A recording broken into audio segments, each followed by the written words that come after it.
Talk, but I hear no words. Yes, I was just, we were just kind of talking in the background for a moment before we actually like got started with this, with all this. We're here for real now, though. We are here for real. Hello, hello. Hi. Yeah. Hi. Hello. This is our wonderful couch. This is our wonderful couch of the four of us back at it again, from left to right. As you were seeing it, we have good friend, Link, Lan up, yeah. AU. Well, great introduction, man. Great choice of words. Then there's me. Oh, yep. Sorry. Go on. Sorry. Yeah. Then there's me. Hi. I'm Pure. I'm sure you probably know. You probably know who I am at this point.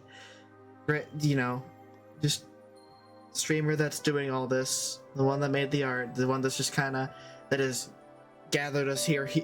That's gathered us here today for this wonderful, momentous occasion. Then we have good friend, good man, Avenger. Hello. Wonderful guy. Not gonna talk about. I didn't know we were doing this until like 20 minutes ago. Okay, I wasn't gonna say anything about it until now, but you self-reported. But so you like, it's all good. yeah, It's all good. It was my yeah. bad. I had to remind him that it was the first Saturday of the month. She had to yank me from the pits of Fortnite. Yeah. I did have to yank him from the pits of Fortnite. I'm sure it looked like you guys were having a great time though. Oh, so it was wonderful. I'm sure they're having a ball as we speak. I'm sure they are as well. And last but not least, we have good friend Moonibo or Mooney. AEIOU. Wonderful choice of words. I couldn't have said it better myself. Oh, you know what? I think Venge may have topped it. Actually, I think Venge may have added on the last bit of spice that was necessary to that. Sometimes why, sometimes how, sometimes where and when. But Sometimes we know who. But we know who.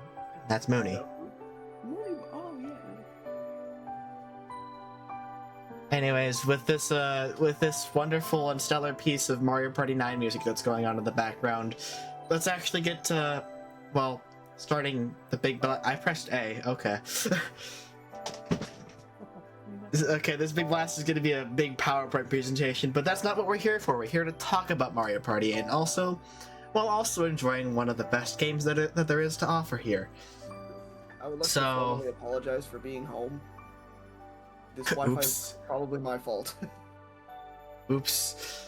I'm sorry that you have to live in the back rooms.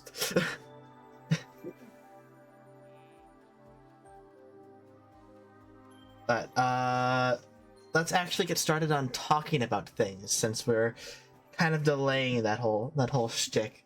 First order of business, we can save the first topic that's on our little checklist for a bit later. My dog has come to join us. Thank you for joining us, Nox. I always love to see you. Could you speak for us? Hey, could you speak? Speak. Could you speak for us? Please? Little guy? Can you speak? You're just wandering around. Okay. Anyways, first topic. Well, my dog is here. We can talk about, since we're playing Bowser Blast, how about we just talk about what's our favorite and least favorite, like, mini games? Like, which ones do we like? Which ones do we not like? And why? And why do we love this one? Oh. So evidently, Bowser's Big Blast is one of our collective favorites. Yeah. Because it's just so random and so very silly. It's peak. True. It is a very simple concept that is just done well with the execution here. It's just like, it's so simple, but we all love it because it's so simple. You just press a switch and you hope that you don't blow up. I'm not gonna blow up. We'll find out. Nah. And we hope we don't blow up like that. The lag makes it so much more intense. It's just the anticipation is killing us. A Big Blast, wonderful minigame. It's such a simple idea, and it's done super well. I'd say it's done the best out of. Wow, reefer. No. Yeah, it's just done. I think it's done the best out of the luck games because like, I think the other one that comes kind of close is the dual minigame from Mario Party 8 with the same idea. You're the bomb. That one. I had to repeat. Play again. Oh, we can just play again. Also cut the rope. Cut from the Team is also a really funny one. That game straight up terrified me as a kid. Like, Is that the one with the desert? Yeah, the one where you're up on top of like a giant cliff face. Oh yeah. And then you're pressing a switch and hoping you don't just get flung like you don't just activate like the switch or like the spring that you're currently standing on. spring beneath you, like it only activates, like you find out when you lose the moment it launches you, and that used to just that scared me. I don't know why. And no, it was a jump scare because it's always a different timing. Yeah, Like the timing is slightly different every time, and it's like, sometimes it's super fast, sometimes it's super quick, and you're just like, and you get the moment over with. Sometimes it waits like 10 seconds, well, not 10 seconds, but like closer to like 5 or 6 seconds, and it's like, and then at the moment it pops, it's like, oh no, you just get jump scared. 8 had a lot of good ones. Yeah. It definitely has some. Spoiler alert, first game I played, so nostalgic value, but also like what's the 2v? I'm pretty sure 8 was the first one that all 4 of us collectively played. Yeah. I see. Because that is the like it is the system, or it is the game on the system that all of us probably had as our first gaming console. Yeah, yeah. 8 was my first game ever. Oh dang. Step ahead of me there. Played some GameCube games first. Anyway. There's the 2v2 fighting one from 8, King of the Thrill. That might be one of my all-time favorites. Oh, King of the Thrill is also really good. I think one of the other really good ones from 8 was Booting Gallery, the arcade style shmup. That was a really fun one because it's just like it's just House of the Dead and it's super cool. you're just playing an on-rails shooter with you and a buddy, and it's a team-based minigame, and it's super it's quick. It does what it has to do, and it's really enjoyable when it does it. The ending is really funny. Whoever loses like runs around in the house in the background. Yeah, that's also really fun. Too bad none of the good Mario Party 8 mini games came back for top 100. True. Or Superstars. I like. Mario Party 8 got super shafted in all around. Which I have a feeling I have a really good reason, or I have a feeling that I know as to why exactly 8 got shafted so hard. But yes, that's exactly why. Like why it got shafted so hard is that they decided to. You could have been stuck with Rudder Madness. No, don't say that. You know what? That bridges into least favorite mini games. Rudder Madness is definitely one of them. List of Mario Party 8 mini games. Rudder Madness was last, below the single player exclusive mini games. You know, I actually have to. You know what? That's a good point. I should bring up my own tier list to recall all of the mini games that I remember playing. Did you rank every single mini game ever once? Up to 8 in DS, yes. Okay. I think Brent is a little quiet. Okay, I will turn him up a little bit then. Oh, am I? Sorry, I keep looking 160. around. Okay, I turned him up to 160. That should be a bit better. Testing. Hello. Is that better? Shitting me. It gives me 168 and 170, but not 169 Dang. in terms of user volume. That sucks. All right, that's better. Thank you, Faye. Thank you for popping in and just saying that, because I wouldn't would not have adjusted otherwise. Because like I did an audio test, it didn't sound terrible, but I don't know. Yeah, hopefully it's all consistent, because I am looking around constantly. My laptop and TV are unfortunately in different directions, so. Fair. So yeah. But yeah. Imagine having that issue. Couldn't be me. Don't worry, I'll set up my capture card eventually. Eventually. I was going to pull up my own I tier was list. referring to the text to speech, but fair. Oh, I won that. You did. All right. I pulled up my huge list of Mario Party minigames that I ranked. Definitely the ones at the bottom, like the ones at the bottom, I have very good reasons for having them at the bottom. One of those ones being, or I guess the three of them that are the furthest down at the bottom are all Mario Party 1 minigames. One of them is I'm forgetting the name of that. I know that it's in this game. Just one. Yeah, be in particular about you. Got some sort of stereo effect.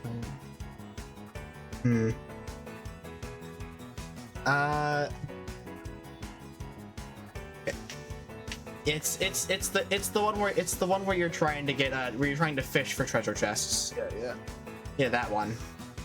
And then there's all of the control stick mini games are at the very bottom of the list. Castaways, yes, exactly, that one. Tug of War and Castaways are the two, they made the timer shorter for Tug of War, by the way, in this game.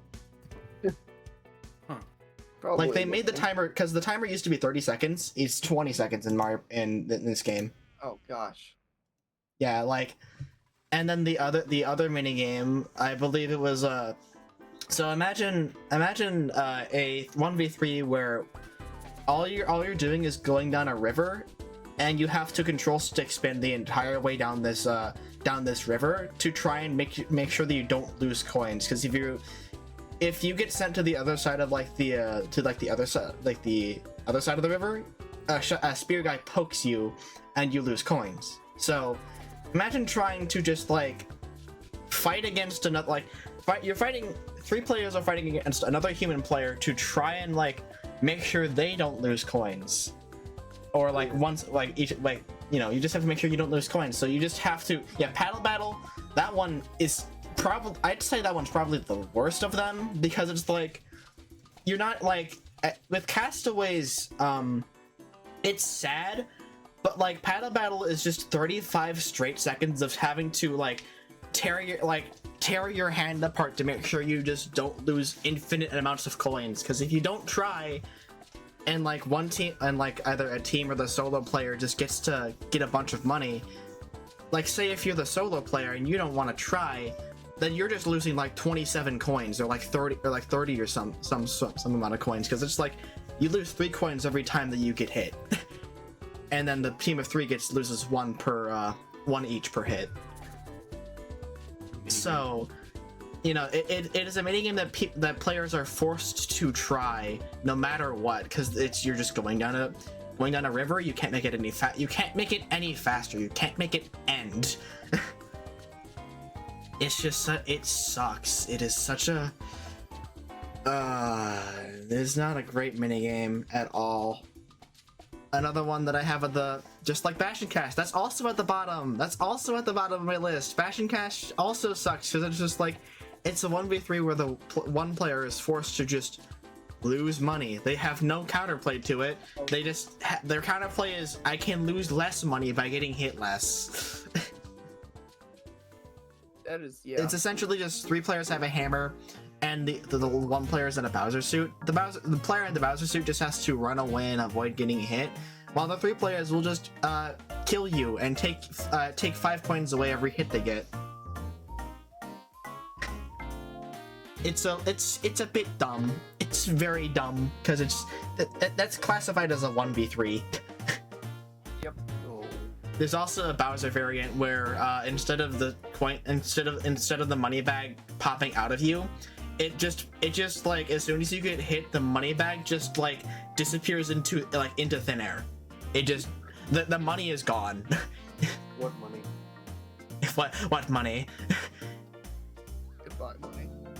And you know what the fucked up part about that is? If you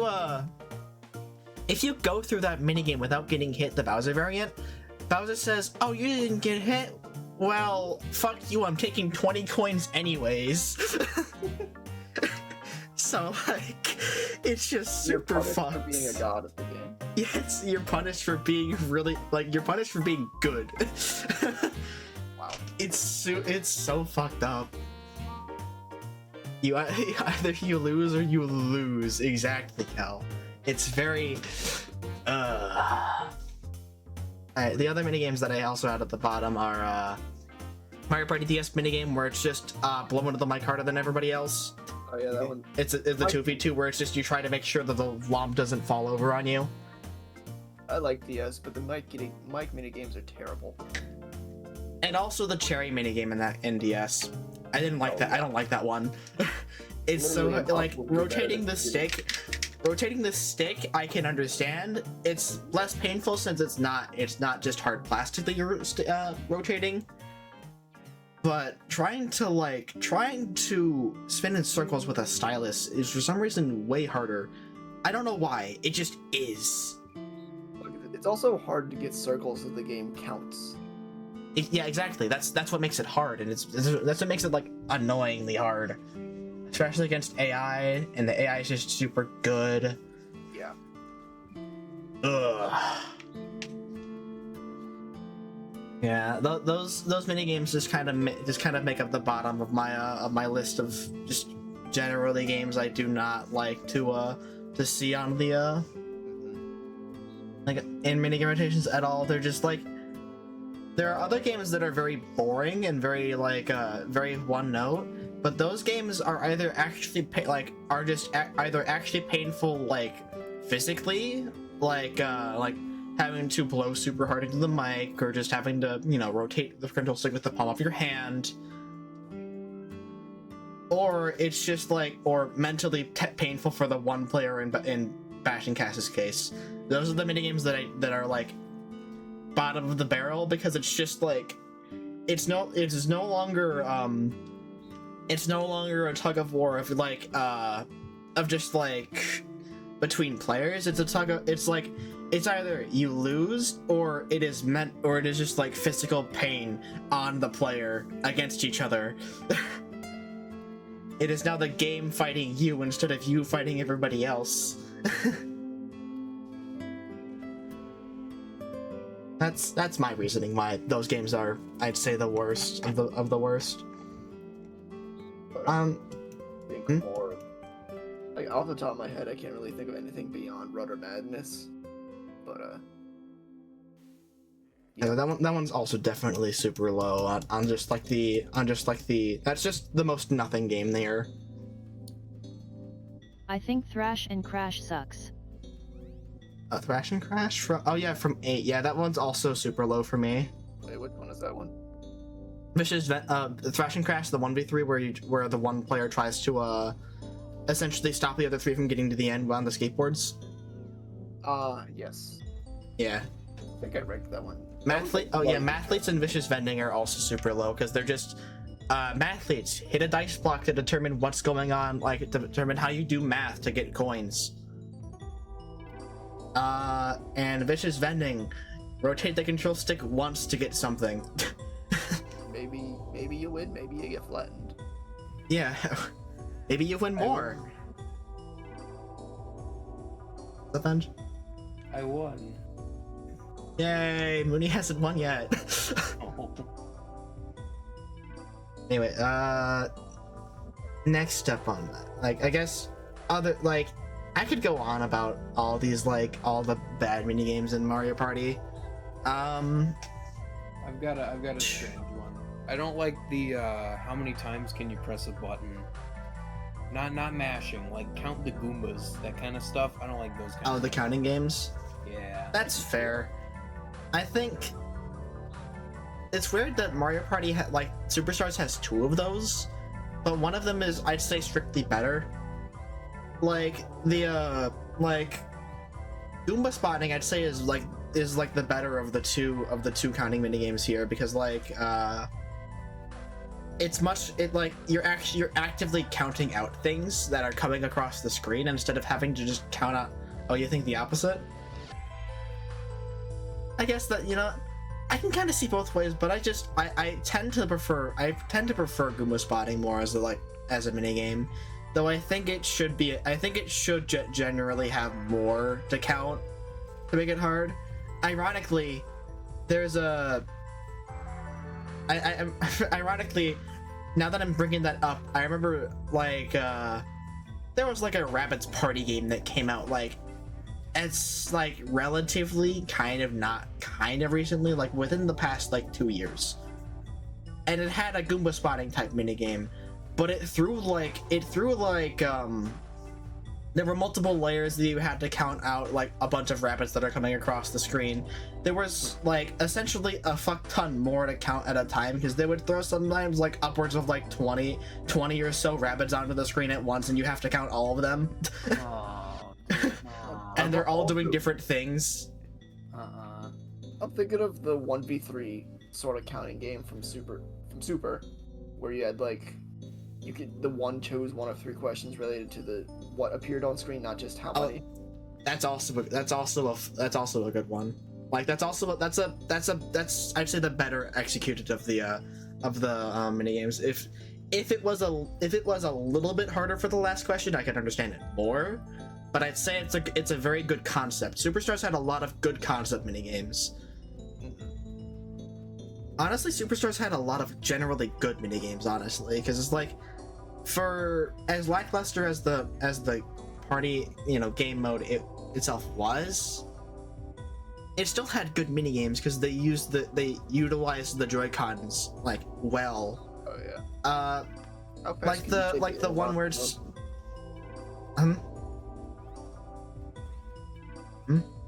How fast can you shake the Joy-Con in an awkward motion? Yeah. Or the minigame of just like you have to shake the boxes to figure out how many nuts are in them to choose which boxes to pull. Those ones are cool. Those ones are interesting. I like those. And also there were some goofy ones. I liked the minigame where you have to just cook the meat, empty the jar. Yes. And also pie throwing minigame, that was funny. The one where it's you have to get in the camera, get closest to the camera. Oh, Slapperazzi. And Slapperazzi. That one's also a really fun one. Beats King of the Thrill for me. Sorry, that's my actual favorite minigame. I'd forgotten about it. No, Slapperazzi is like a genuinely really good minigame. I like that one a lot. It's very fun slapstick. Fun slapstick kind of minigame. I have so many funny screenshots from that game. Yeah, it also just gives you like easy screenshots to get. But my top 10 out of the ones from like the original 8+ DS from my list. Book Squirm, really good. I loved that one. Control, I believe Control Stick from Mario Party 6, where you have to use the left and right, the Control and C sticks to basically play Simon Says. That one was also really fun. It gets really fast, and it essentially forces itself to end by getting really fast. But it's kind of fun to see who can somehow manage to stick around just one or two what's the word that I'm looking for? 1 or 2 signals longer than everybody else. Dungeon duos, another one. That one's also that one I think kind of got a little butchered in Superstars with how the physics in the game work, in terms of how you jump, how the camera kind of doesn't allow you to kind of see where you go, going into best depth perception is a little hard, but it's still a fun minigame. Mushroom mix-up or hexagon heat, those were also fun. Like, that's just a fun one. Blasters Big Blasters, obviously just up here. Of course. Another one. Picture This from Mario Party 7 is also one that I liked a lot. It's just like, it's going through a picture book and trying to figure out, like, trying to find the correct page to stop on. It's a stop motion picture book, so you have to find the right frame and like bookmark it. It's very simple, but I like it a lot just because it's simple but very intuitive. It's intuitive, and it's also like, it's surprisingly really fun once you get the hang of it with like a group of people. It's fun. But with that topic taking quite a substantial amount of time, actually, wow. Like, A lot of mini games to talk about. there's a lot of mini games to talk about, so I guess that's kind of why it took a while to talk. It's like why it took a while to talk about. All right, I didn't actually talk about like what I'm like somewhat known for, button mashing. That like the button mashing minigames peaked at Mario Party 4 with domination. That is all I have to really say on this matter. Pokepummel is like second place to that because it ends super like, it's better for everybody, like for like the general crowd of like for players that are like, they just kind of want the mashing to be really quick, because it's a very quick minigame. It goes as fast as you can, essentially. But domination, I'd say outdoes it on the fact that it gives you a tangible number to look at. Like, it gives you a tangible number of the amount of times that you alone press that A button. You would you say the same for Slime Time? I'd say Slime Time is a little less so. Like, okay, Slime Time, I'd say for the fact that it is over quickly, would be on a very similar level to Pokepummel, and also from the fact that Slime Time ends as soon as since it wasn't ported to since it wasn't brought into Superstars because Pokepummel kind of took its place. Pokepummel ends once the third slowest or the third fastest masher actually ends. Slime Time ends once the fastest masher finishes the minigame, so they're similarly quick. But I think that Pokepummel will be better because it gives you a time to look at. It gives you times to see how close or far away we were from each other. I think matching games work well when they give you a tangible record to look at, and Domination does that the best because they give you a defined number, a defined number of times you press the A button. So yeah, that's my stance on those. The next topic though, we're gonna save general games for a little bit later. Favorite and least favorite boards. Oh lord. Just from the games that we have played. Goomba's Big Boardwalk, I love that one. That one is good. That one's a fun one.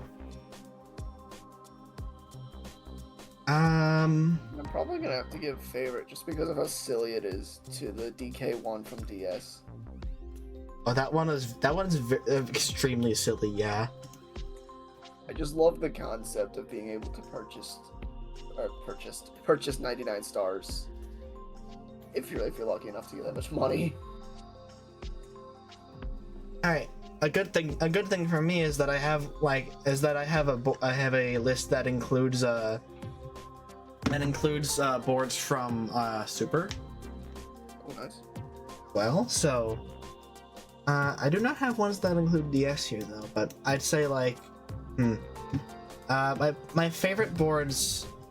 I'll go by game for my favorite boards. I'd say like Towering Treetop from actually no. Let's start with Mario Party 1. Mario Party 1 is like, because those boards, you know what? I'll start with the worst ones from Mario Party 1, just because those ones are awful. I can imagine. So, all right, you want to? I'll start out with like the absolute worst. Actually, no. I'll start with not terribly, not like shitty boards, but not the worst ones. All right. I'll start out with Mario's Rainbow Castle. It's it's a one note board of trying to get, it's a point A to point B board, which is already kind of a bit funky. Mario Party 1 had a lot of funky boards where it's just like there's a gimmick attached to how you get the star. Peach's Birthday Cake by Mario's Rainbow Castle function as like the star is in a like static spot and you have to go there all the time. But the fun thing about Mario's Rainbow Castle is that the star isn't always there, because whenever someone hits a happening space, or whenever somebody or whenever somebody gets to the star, Toad switches to Bowser and vice versa. And when you get to Bowser, instead of getting a star, you know, instead of purchasing a star for 20 coins, instead you get to see Bowser for 40 coins. It's super fun. Seems fair to me. I don't know what you're talking about. Phenomenal balance. It's made exponentially worse. Like, this same concept was brought back in Mario Party 6's Castaway Bay, and that's one of my favorite boards. The reason that it doesn't work here in Mario Party 1 is for I'd say three reasons. It's for three reasons. One reason is that the path splits aren't good. The path splits between like the short and the long path, they're barely noticeable except for like one path. Like one path split is about like a 2 space difference. Another is like a 1 space difference. And the only one that like makes some like amount of like tangible difference is the one that leads up to Boo. That's like about a 6 or like I'd say like a 6 or 7 space difference between the fast path. But that's the only one that's really tangibly different. That's already one strike. The second strike, no items. You have no items to play around with in Mario Party 1. Oh. Mario Party 1 is the beta test game. Essentially, I like to call that, because like there's no items in the game. There's no real like, it's a very quick game. You play Mario Party 1 to have very quick games, but there's no substance to it. You are just playing the game to play a Mario Party. You have no item play, basically, and all of your rolls are predetermined anyways, so at the start of the turn. So just roll the dice, just press A. So those are 2 strikes in terms of like some amount of strategy. You have very small, like, you have very minor decision making that you have in Rainbow Castle, essentially, which is just kind of why it makes it bad. I guess the 3 reasons can be whittled down to 2 is just the no items and the really the lack of decision making that you have in terms of that. There's just nothing that really screams like Mario Party 6's Castaway Bay. You can make like genuine strategies around what you want to do, because there are items that allow you to either move ahead, place traps, roll onto specific spaces. You can do all of that in Mario Party 6. Mario Party 1, you can do none of that, and you're just it's up to the will of God whether or not you can actually see Toad or not. And there is no God in Mario Party. There is no God in Mario Party, and especially not Mario Party 1. No. There's just Bowser there to steal your money. Yep. And that was just kind of a board that I would consider not the worst board in the series. The worst board, I'd say, is Bowser's Magma Mountain. That board, also in Mario Party 1, it's even worse than Mario's Rainbow Castle by a long shot, somehow. It functions more like a standard board, but it has the progression of, like, it has the point A to B kind of progression at like Mario's Rainbow Castle does, where you're kind of fed into this long cycle up to the top of the board, and then you just kind of loop back around.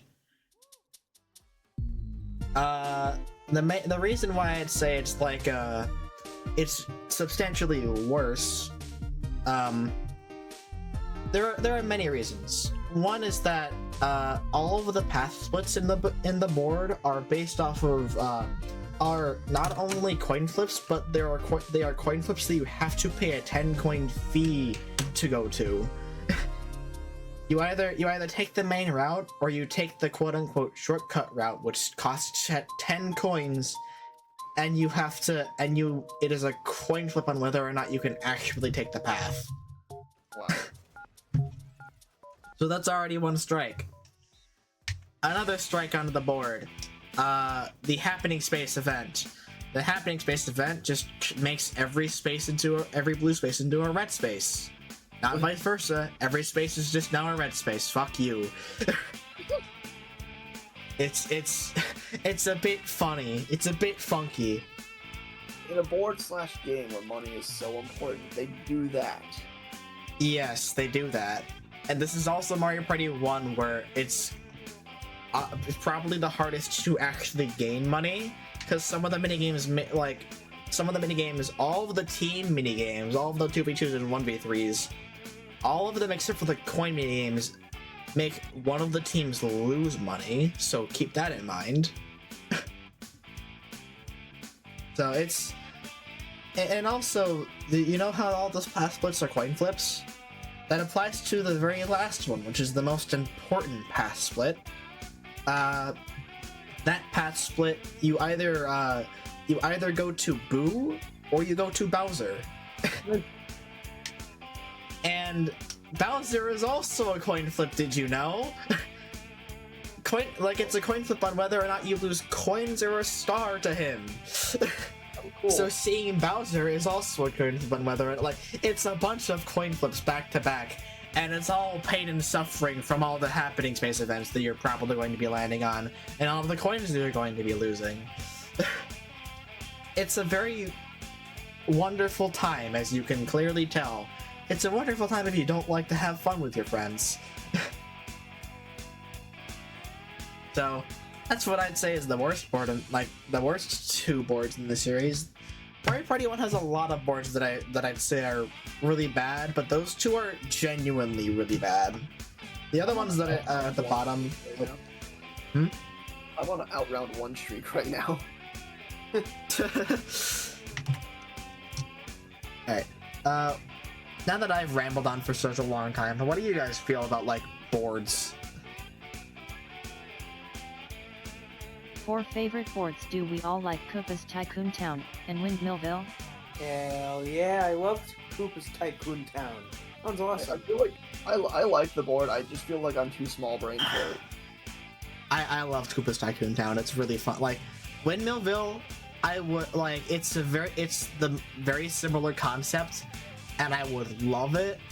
But the fact that Bowser Time is a thing that exists that can just... Okay, so imagine in Koopa's Tycoon Town you have a bunch of coins invested into a town that into a building that's a 3-star. Now imagine if once every 5 turns Bowser can just say, ha ha ha, I'm here to wreck one of your buildings, and then he wrecks the building, and then all of the money that was invested into the building just disappears into thin air. It never happened. All of the money is gone. Every player just... That building is reset to 0. That's Windmillville. Great. That's why, if Bowser Time didn't have that happen, Windmillville would be up with Koopa's Tycoon Town for me. And I have Koopa's Tycoon Town up in high A tier. That's how much I like that board. Windmillville is in D tier because of that, because it's like it's a wrench in the game plan that is, I think, okay, my philosophy around Mario Party is that if it is like the main thing that should be like the game can do like Bowser's Gnarly Party also sucks. That is also a really bad board. That's also really low. But my philosophy around Mario Party is that like the game the game can punish you for your for somewhat minor things, but they should mostly be player oriented. It should be the player activating those sorts of events. Bowser time spits in the face of that. Yeah, Too bad. And that that's- was just right? Hmm? That just happened every few turns. Yeah, it happens. Bowser time happens once every 5 turns in Mario Party 7. It's just Bowser says, "All right, I'm gonna do this thing," and then he does the thing. Which is why, I think that 7 would be. I feel like it would be kind of a better game if like Bowser time wasn't so volatile on some boards, but we can save that for a bit later. Yeah. But Gnarly Party is also really bad because you know how there are some boards that have that have paths with okay, so imagine you know how Woody Woods, since that's in Superstars, you know how the path junctions, like some of the path junctions, 3 of them are determined by Monty Moles that switch every turn. Yep. Yeah. Bowser's Gnarly Party has the same vein of a mandatory path swap that happens once every X thing happens, but they did it in such a bad way for Bowser's Gnarly Party that it's it single-handedly makes the board terrible because instead of the board switching the paths once every turn, it is instead player based, and it switches once every 3 players. So the path swaps once every 3 players passes it, That's or bizarre. once every 3 times it can be passed. You can say the same thing about Sweet Dream. Sweet Dream is also kind of bad about that, but it's not nearly as bad as Gnarly Party because at least every other board that has that kind of gimmick, Sweet Dream also has that gimmick, but it does it only it does it for every player that passes it. It swaps every time. Gnarly Party is just terrible because it does it every 3 players that pass it, or every 3 times that it gets used, which is why it rests also close to the bottom there, because it makes board traversal entirely impossible unless you have a magic lamp. That's the one exception.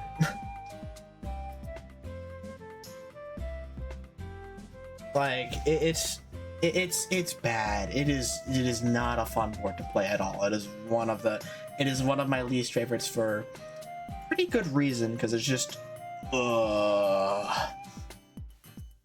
Mario Party 4 also had another board where it's bad for a similar reason of junctions kind of forcing you to go a certain way. But for Koopa's Seaside Soiree, is it soiree? I don't know. I'm not too sure about the word, but imagine, okay, so the board is essentially split up into 4 quadrants, right? Imagine, and the middle of the map is you can choose to go left or right onto the fucking monkey junction. Yeah, that. So imagine a board where it's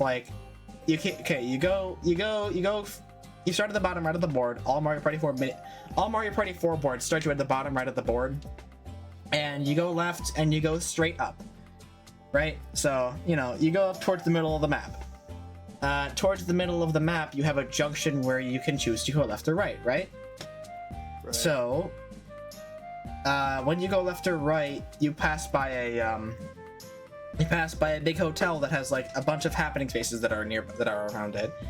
The first thing about that is that after you pass by like a certain point of the hotel, a Koopa asks you to invest some money into it. The more money that gets invested into it, the more money that you have to pay in order to go into the hotel in the middle once you hit a happening space.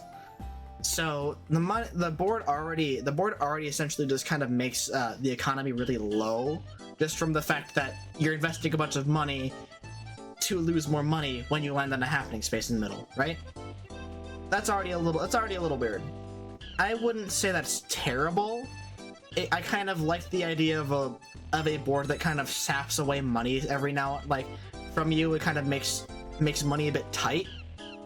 But the thing that absolutely destroys the board is the junctions after you go into the left or right. There's a path split on each side, right?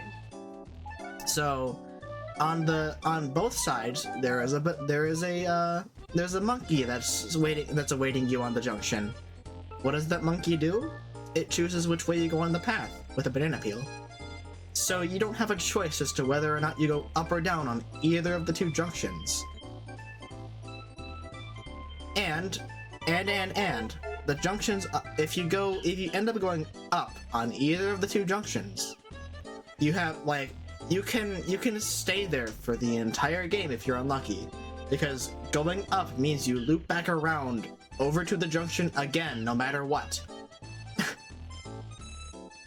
So theoretically, you can spend an entire game, if you don't get the right items, in that part of the board for the entire game, all because the monkey all because coin flips just did not allow you to move at all. Wow. It is bad. It is really bad. That's bananas. So yeah, it is bananas. You're so right. Yeah, Mario Party 4 has some real dookie boards, and Miguel, you were very right on that. Like, Gnarly Party and Koopa and Koopa Seaside Soiree, both of those are I'd say the two worst offenders from there. The one that's actually the one that's actually decent is Jungle Jam. Yeah. Like, Greedy Gala is funny because it's designed as a luck board. I'm kind of okay with that if the board is just designing itself around, okay, we're having some bullshit in here, have fun.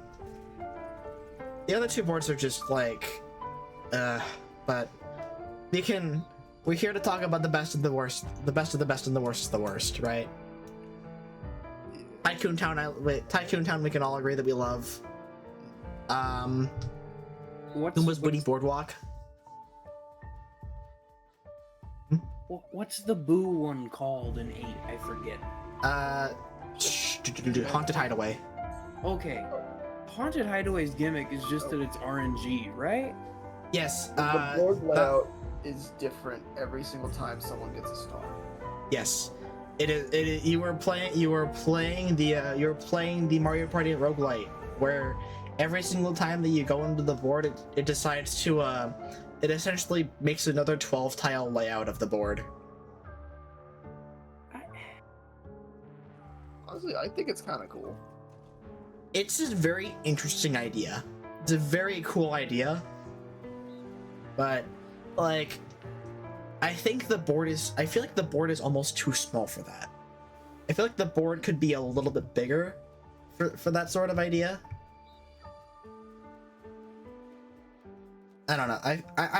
I think it should have been. I think it should have had a better I think to better realize that, I think it should have done the dual board idea of it, where it's like, instead of there only being one place to get the star, there are three places to get a star. Yeah. And once all three of them get taken, then the board resets. Oh, that would be nice. Because I think for the free for all version of the board, you don't spend nearly enough time with the current layout of the board to really get acquainted with it. I think the board would work way better if you spent a bit more time with a certain board layout to understand, to like get acquainted with the board. So would Because like, an extra dead end room also benefit? yeah, like extra dead end rooms, or just like just more tile sets, or like just more tiles to move around on the board with. Because like the dual board version of it is really interesting. It's just one layout that you have to get acquainted with to figure out like the routing around. I think if the party board did the same thing, I would love the board, because it's just like, and now it's like really interesting in how you have to like, you and 3 other players have to figure out this large like this massive board that you have, like each of you are trying to scramble around to figure out where the possible paths to the star are, instead of like you stumble upon a star within like 2 rooms, and then the game just says, all right, we're resetting the board. Yeah, no, I do fully get that. It's like, conceptually, I love the idea of the board randomizing itself every single time. I just think it could have been done better.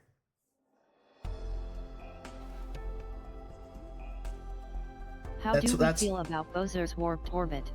And do you or worse than Snowflake Lake, which has a similar gimmick? Start with a bunch of stars and steal them. Yeah. I like the Bowser candy. It's funny. It is very funny. I just haven't played. Like, I've played on the board, but like, I don't think I've ever played on it with people. But I know if I did, I would get the 3-star handicap just as more to go around. Both are better than Pyramid Park. Yeah, no, both are both. I'd say they both definitely are better than Pyramid Park. Snowflake Lake, I'd say, is the best of the star stealing boards, because it's like the day and night gimmick works really well for Snowflake Lake. That's true. Like the fact that during the nighttime, not only do the chain chomps you can buy more dice with the chain chomps, and they're also cheaper. The fact that the insides of the board get closed off as well, that's really interesting. And the fact that the only way to get into the board during the nighttime is by paying 10 coins. All three of those things make the board really interesting, and it plays to the strengths of the game really well. I think Mario Party 6 is how you do like a game specific gimmick really well. Because the day-night gimmick is super cool in Mario Party 6, and I wish there were more like cool gimmicks in other Mario Parties.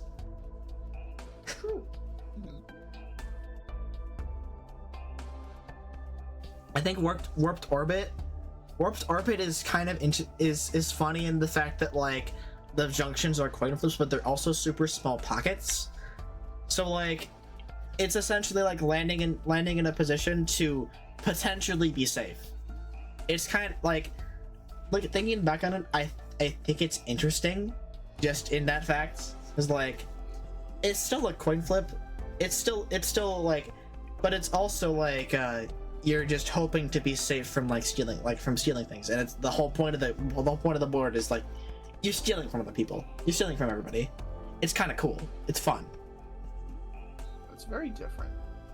Yeah, it's a very different experience. I think Mario Party 8 does things really interestingly in how every board is a different experience. Essentially, there's some overlap, but a lot of the boards just offer a different experience from every other.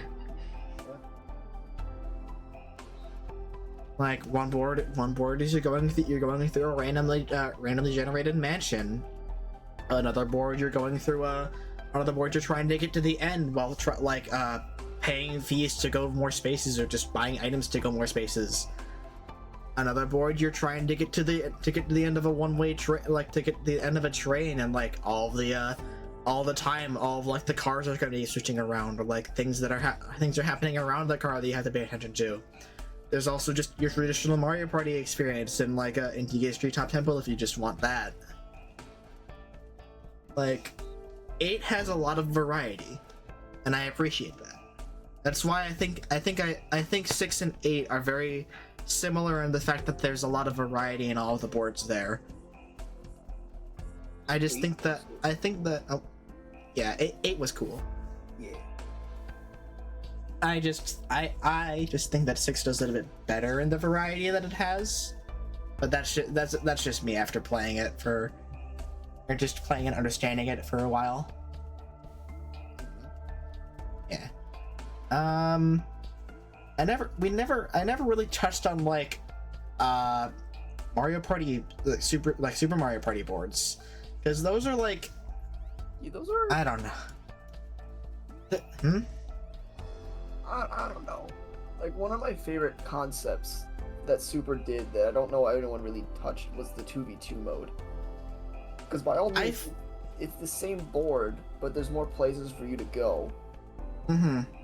And I don't know. I always loved that concept. I really wish more people did it because it looks so cool. But then it just, well, everything with Super happened, I guess. I think that it could have I think that like for Super, I feel like the 2v2 boards are like, they're interesting, but at the same time I feel like going first gives you way too much of an advantage in that sort of idea. That is also true. Like, it's kind of funny that, like, ironically trying to do what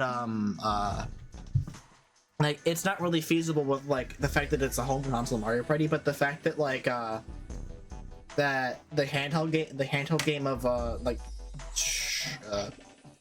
Star Rush, the thing that this is based off of, I think the fact that like everybody went at the same time, I think that would have worked better for Super Mario Party's boards, because like they're large and expansive, and like if you have to like get into like a fight for like the fact that distance from a thing is actually important, and like the amount of time it takes to get to a thing is important, it kind of makes like it makes things more interesting.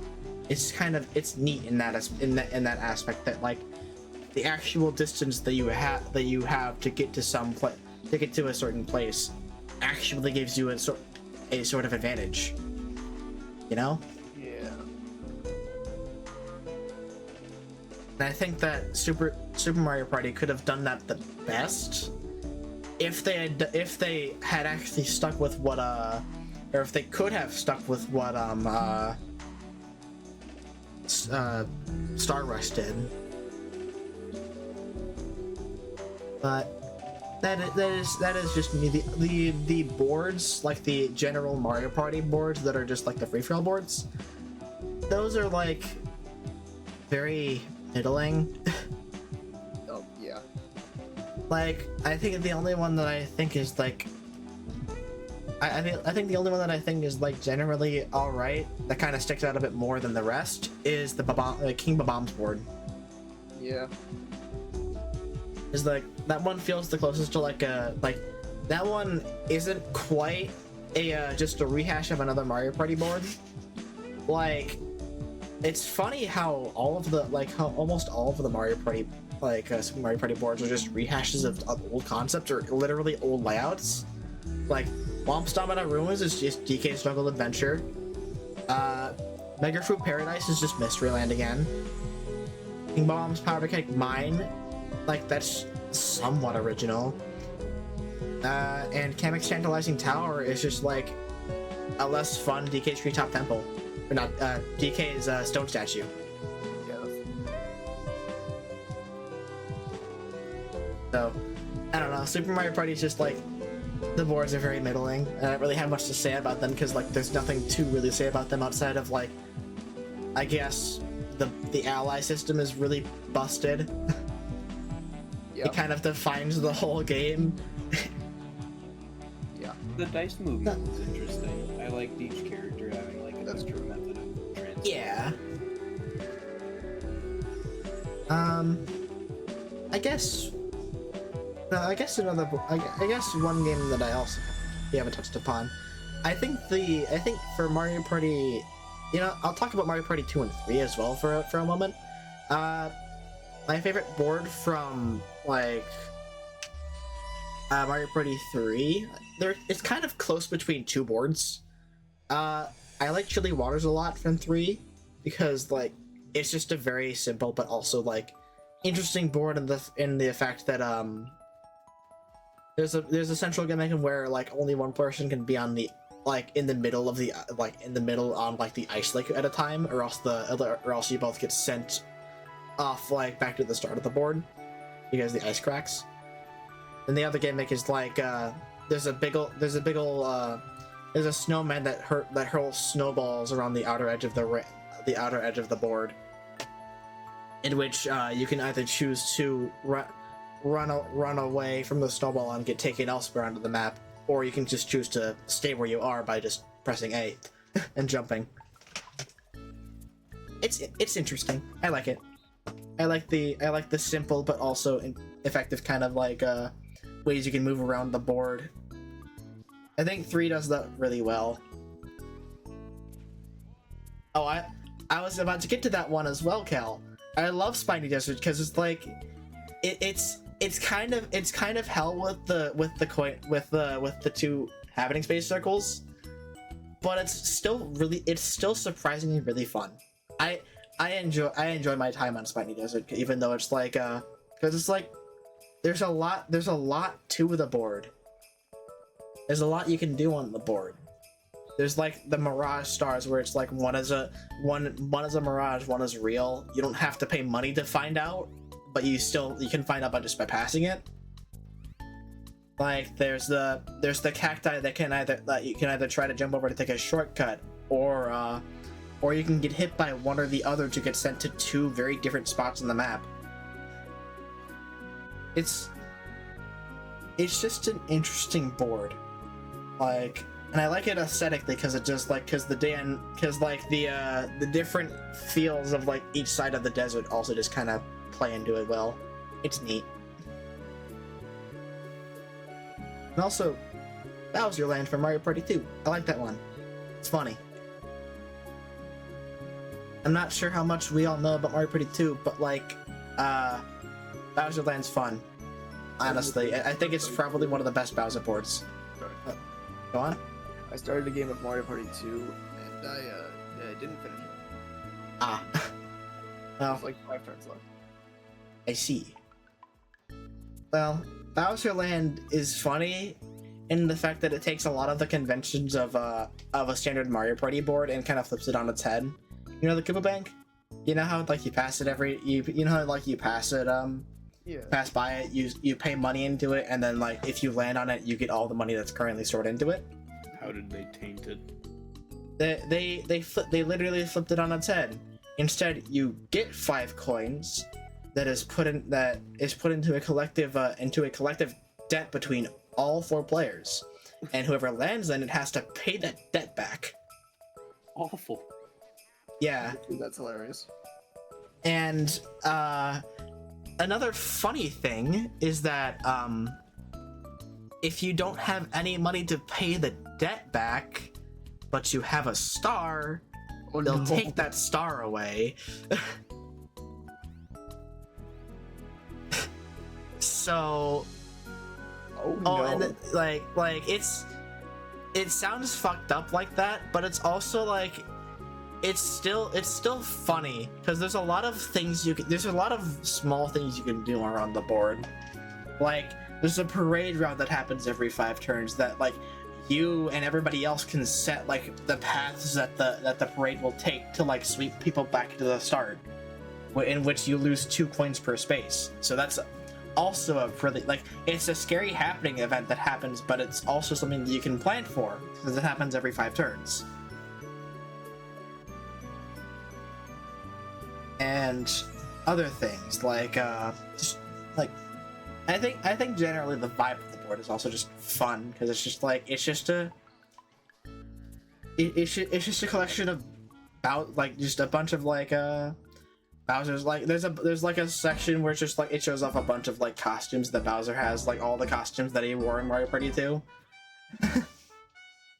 there's like a wheel of there's a small wheel area you can kind of get stuck in, but like with a blooper. But there's like 5 happy spaces out of like the 9 of them that are there that you can just get out of there with. I think the star can spawn there also as well, which is kind of fucked up, but kind of funny. I don't know what it is about Bowser Land, but I like it in Mario Party 2. I think it's probably the Bowser board that's, I think, the best out of them, because it's not like infuriating to play. But yeah, I think with that about 40-minute discussion that's out of the way, do we have anything else to say?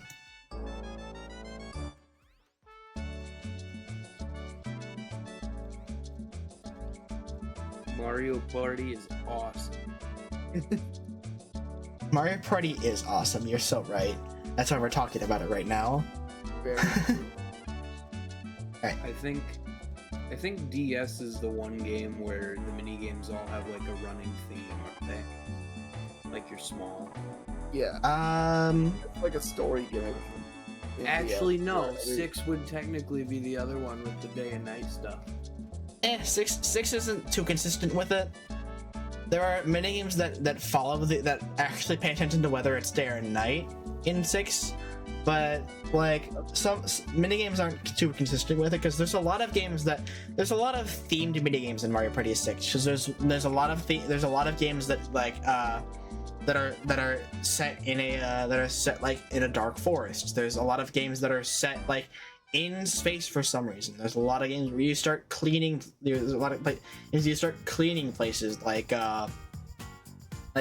it's a lot of theming in terms of there's a lot of general themes, but none of them really truly follow only some of them follow the theme of like the day and night cycle. Because like, how are you gonna follow the theme of day and night when you're in space that are trying to swim away from a black hole? There is a sun and you are on fire. Get away from it.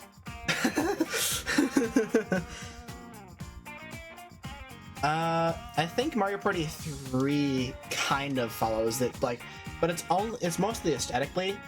Mario Party 3 just follows a very specific storybook kind of aesthetic. All the minigames kind of feel like that. It like all of the assets around the minigames feel like they're kind of in a storybook because it's like this is keep in mind this is around the time Paper Mario released. When Mario Party 3 came out, this was like not too far off from when that game came out. So like all of the game taking place in a literal like board game version of Mario Party. Because that's the story of Mario Party 3. Everybody just gets teleported into a board game version of the Mushroom Kingdom and Mario Party.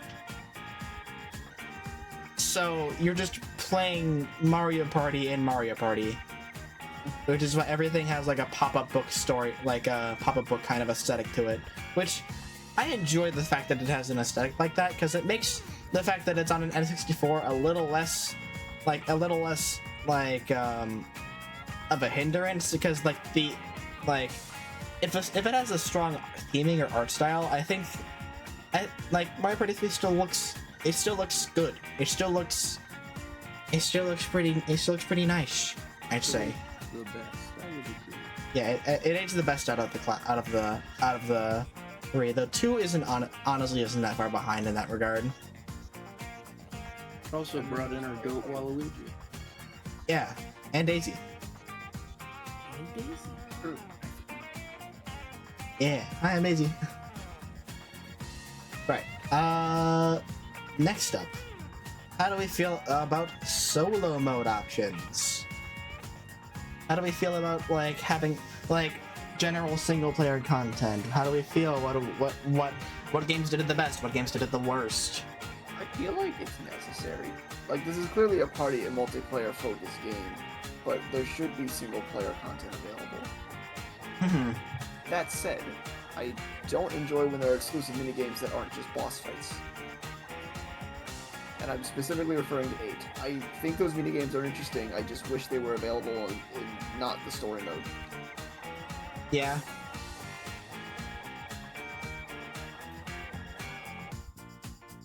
There's also the special zone for Mario Party 8. Granted, there's typically 2 or 3 minigames like that every game that's special minigames that are either too long or too are themed around actual sports to kind of Yeah. that would be either a bit too complex or just kind of like either just too long to really fit into a into just a standard Mario Party game.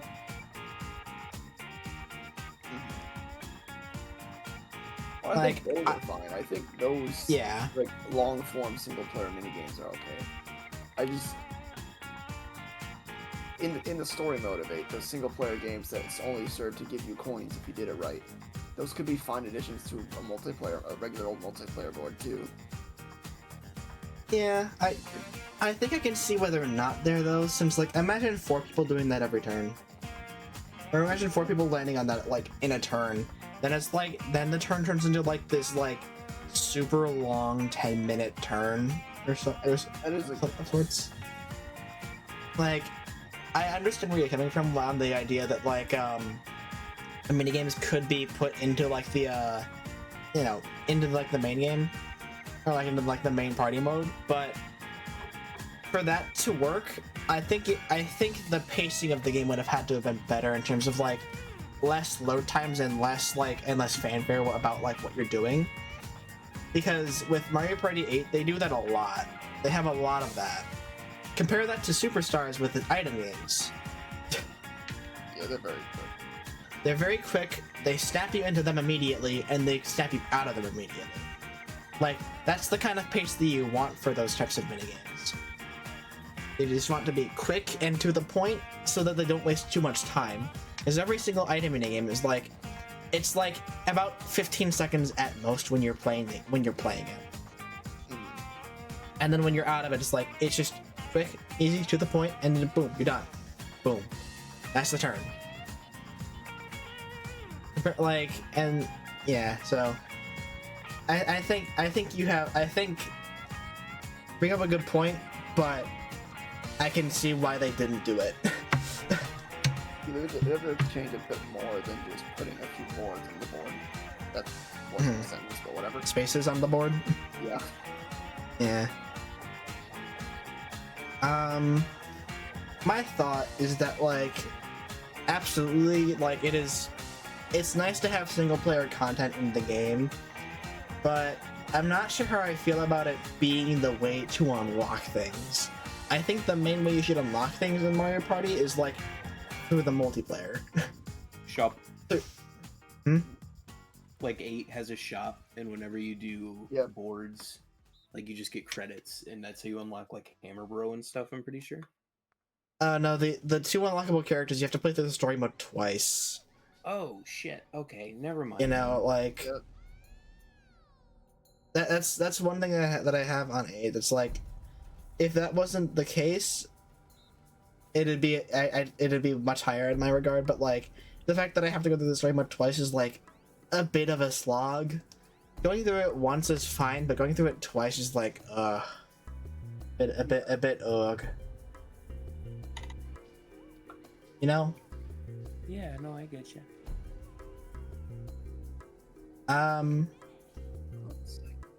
I think that's one thing I also have against Superstars. Like, there's really no single player content here outside of like the very few like puzzle games that are like single play you could be playing like for single player.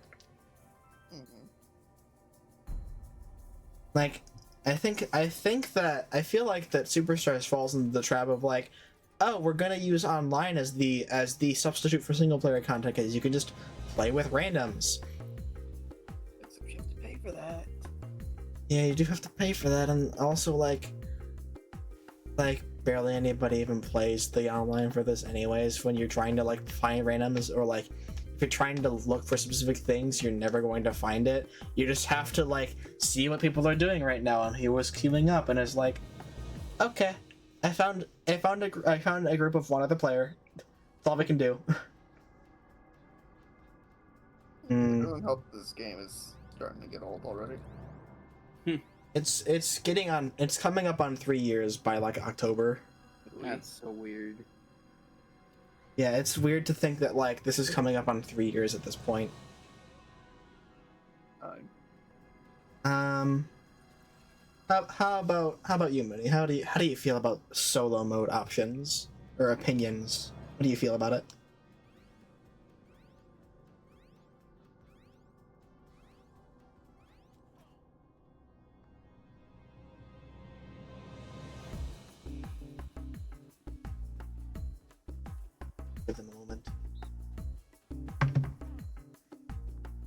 Uno momento. I haven't played a Mario Party solo mode since 8's like 5 years ago, so I don't really have any opinions on it, lol. Reasonable. That's fair. You know what? Honestly, I feel like they should do more stuff like the test for the best. There should have been a mode like that in this game. Just see how high a score you can set on certain games and get a ranking like that. That's very like cool. all of the putting out all of the skill mini games into like into a row of like single player content you can just kind of do.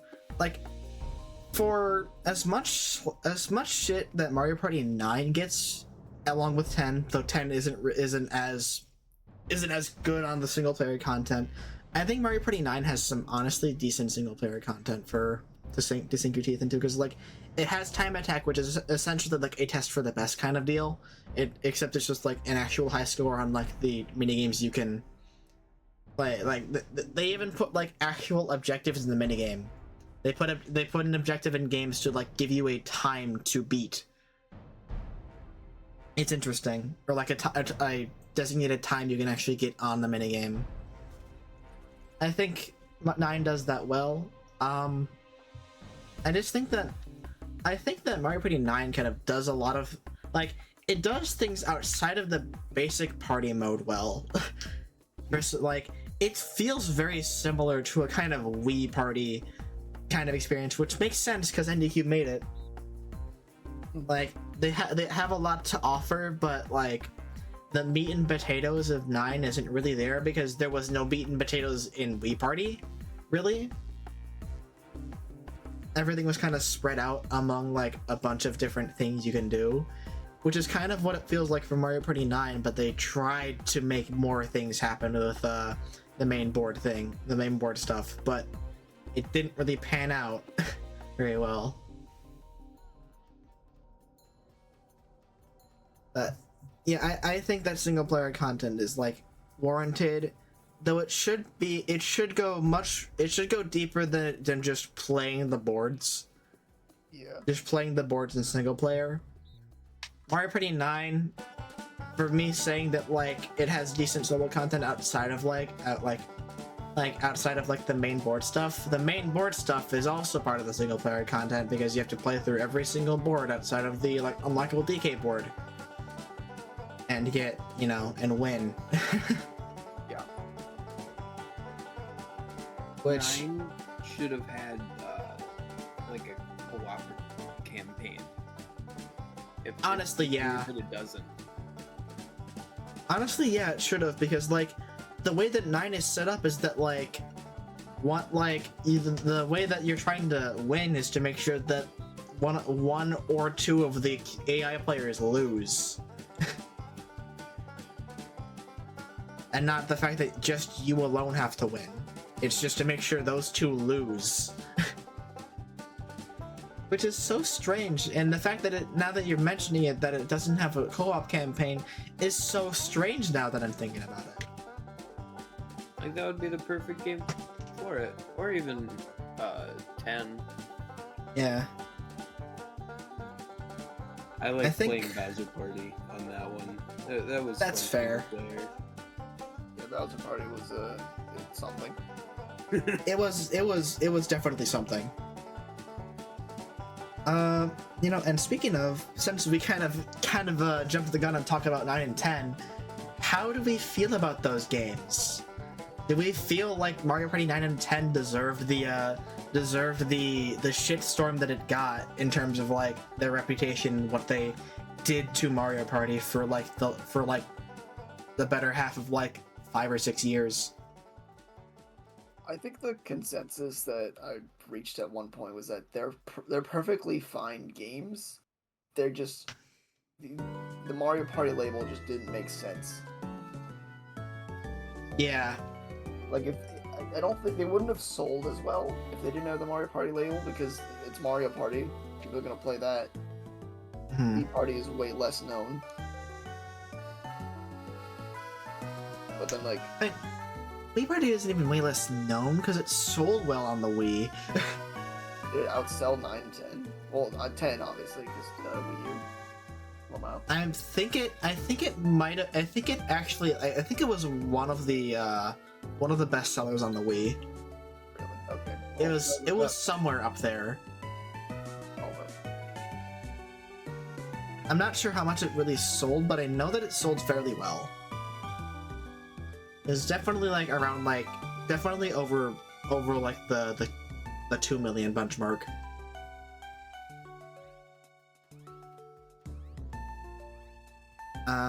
But while you're searching that up, I do definitely think that like 9 and 10 deserve the shitstorm that it brought to 9, like to what they did. Like their reputation is entirely deserved from the fact that like they advertise themselves as a Mario Party, and then they entirely like after technically 9 games of like a formula that they have set up in Mario Party 1 and then just kind of changed and slightly refined throughout like every single game, or like kind of they spin off of the same formula, the same basic idea of like get coins from mini games or the board, get a like try to get stars, try to win against your other player, win against the other players, and then you interact with the board to make things happen around the board or directly to you or other players.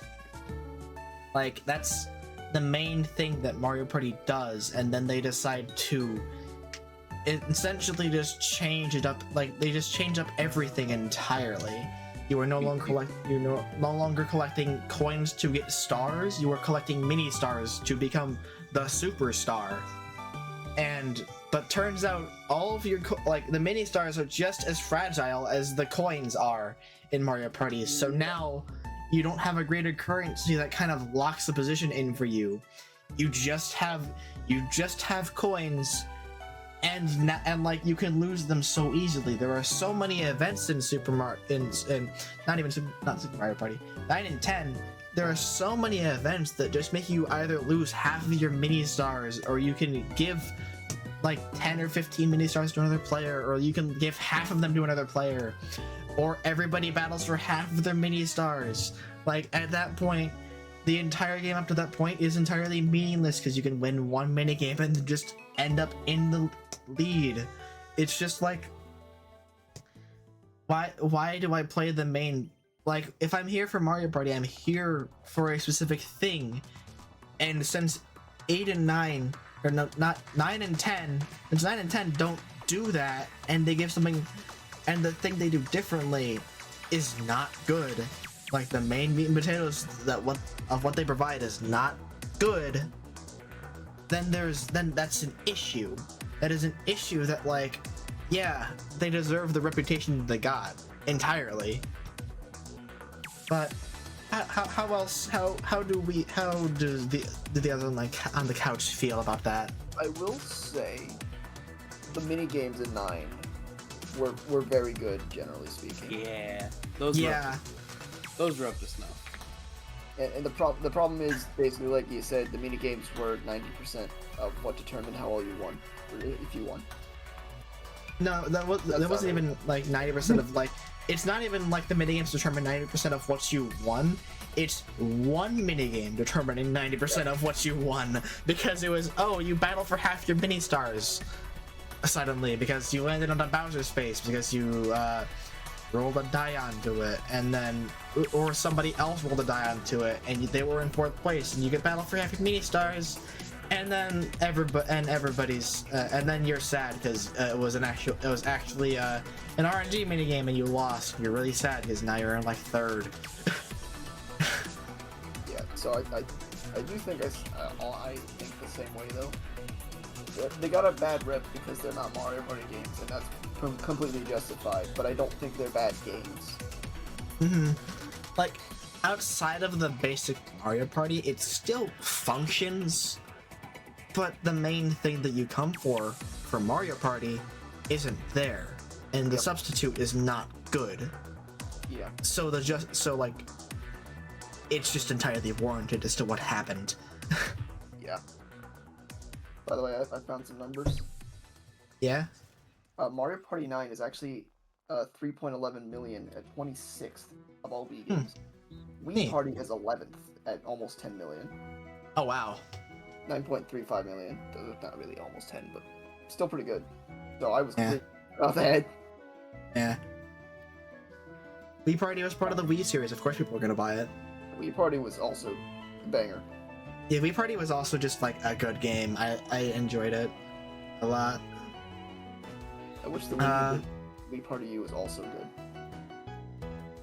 Yeah, Wii Party is also good. Like I think that Wii Party has a bit more charm to it, but Wii Party U is still also really good. But how about Pams and Mooney? How do you two feel about 9 and 10? I realize I haven't really let you two speak very much because I've just been rambling a lot. 9 is a fine Cars. game, but 10 absolutely deserved the bad reception. Yeah, they didn't say anything, and just like also, it feels like there's no dialogue. There's nothing to 10. Like the presentation is so sterile. There's no like you know how Mario Party 9 has the big like the main menu shows like a bunch of characters that are running around in the background. It's kind of interesting to kind of look at. There's like areas you can kind of like, you know, there's stuff to see. Like, you know how like the place to buy things is contextualized as like a big museum area? Yep. Yeah, like everything in Mario Party 10 until you select the thing and get into a mode is just like menus with nothing to them. There's no like backgrounds. There's no like, it's like almost entirely flat or like very minor gradients and like menu design. That's really it. They show you PNGs of like what you're going to be getting into, but that's it. There's nothing. There's like the presentation is so bad in 10. Like there's nothing to it. It's like not 9. You could at least tell there was effort put into it, but when 1/3 of 10 is locked behind getting a fucking amiibo, and that also isn't good. Like even when that isn't really great because it's just a square you're running around, it's like somehow you even miss the point of Mario Party as well. Like I don't know how they did it. I don't know what they did and how they did it, but it's just like 10 is not good. Yeah. There's also less boards in 10. Go on, Bench. It's the car. It's the car. I don't understand. They had a whole game. People didn't really like the car. And they decided to double down on it. Not only double down on it, but make it so unbelievably just the same. They changed like almost nothing between 9 and 10, and it made no sense. Mm-hmm.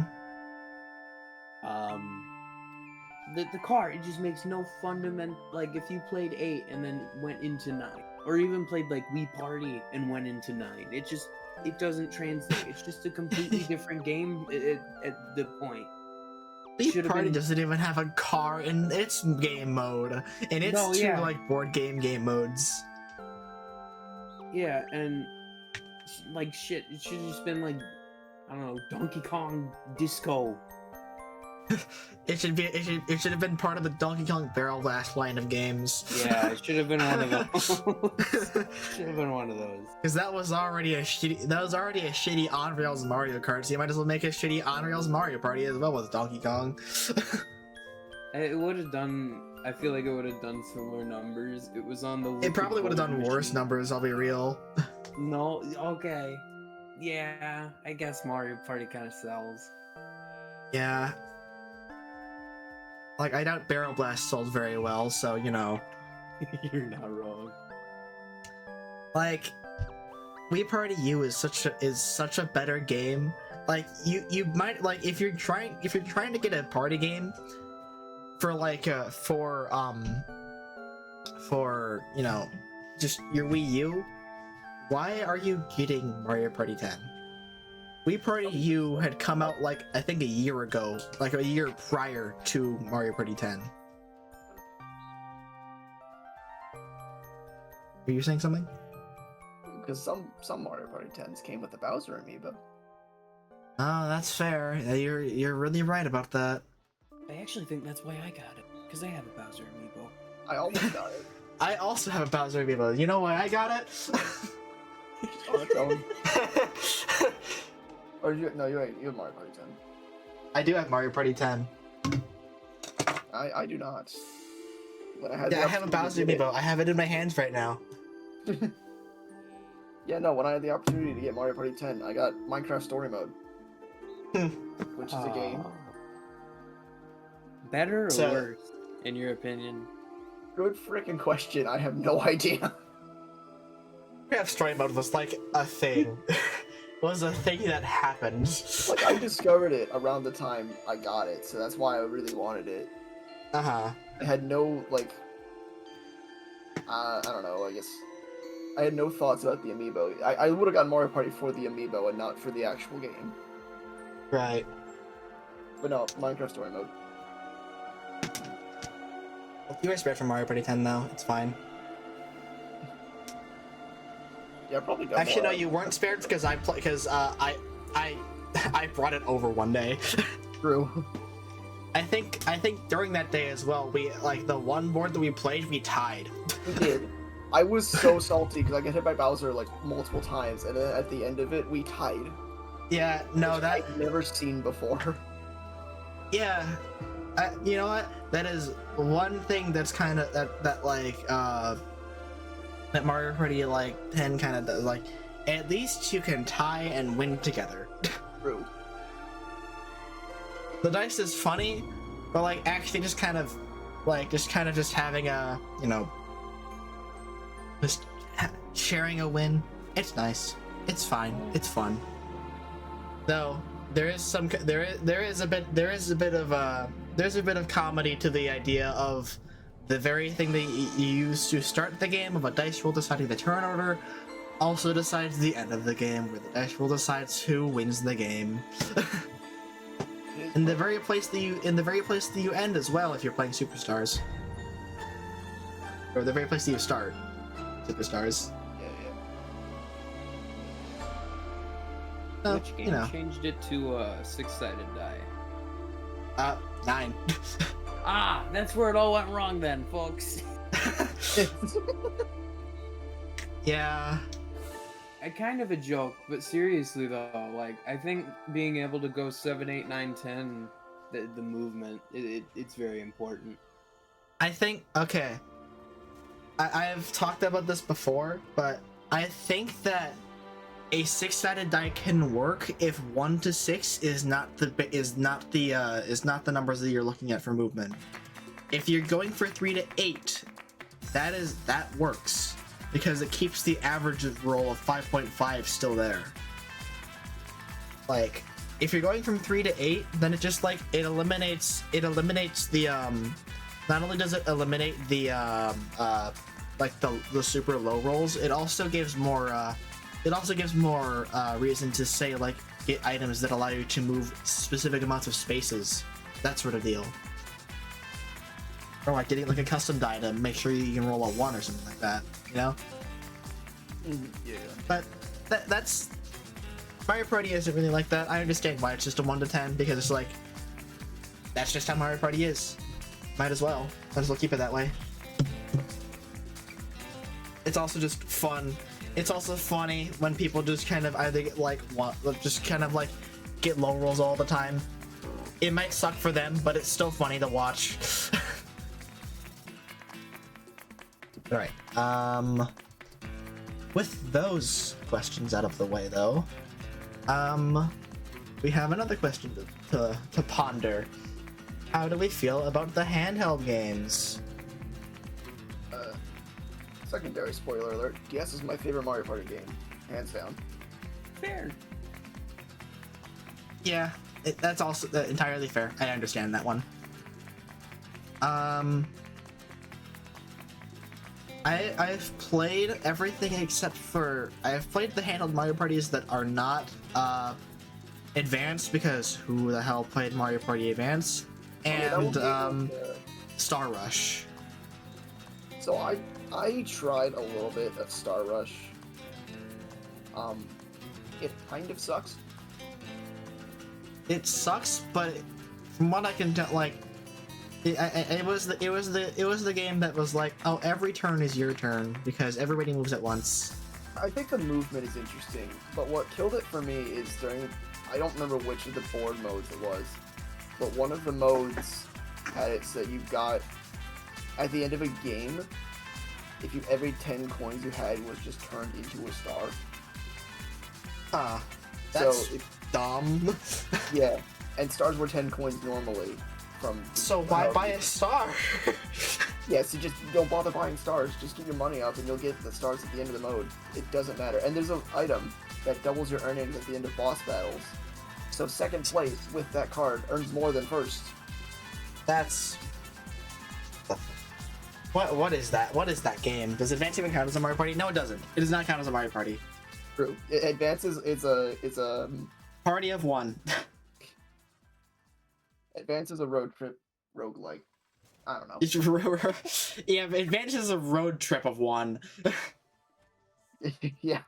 You're trying to play Mario Party Road Trip, but you forgot to bring the party, so you're just playing Mario. You still have to play every character to complete it. Oh, sorry, you're playing Mario, then you're playing Luigi, then you're playing Yoshi, then you're playing Peach? Yeah. Okay, yeah, so you're playing Mario. You're playing Mario Road Trip. You're playing Mario Road because you tripped. Insert that Rainbow Road parody of Country Roads. It's a me, Mario. My controllers. There was a side mode in Star Rush where you did like coin mini games. I think I've heard of that one. And it accelerated you in like a race, and I played the hell out of that specific one. I do remember that one. That was actually kind of sick. Like the side modes in that game kind of sold it. You know, I think that's the thing about that. Like it's another thing of like Mario Party 9 where the side modes are all right, but the main game is kind of dog water. I think that's accentuated in Star Rush from what I understand, because like the side modes are grander in scope. I will say. Oh, sorry. Now you can go. That coin collecting game was fun, but the CPUs cheated. Like the amount of points they got were just determined by the level of the minigame, not the actual minigame. You earn more points than you physically could in some games.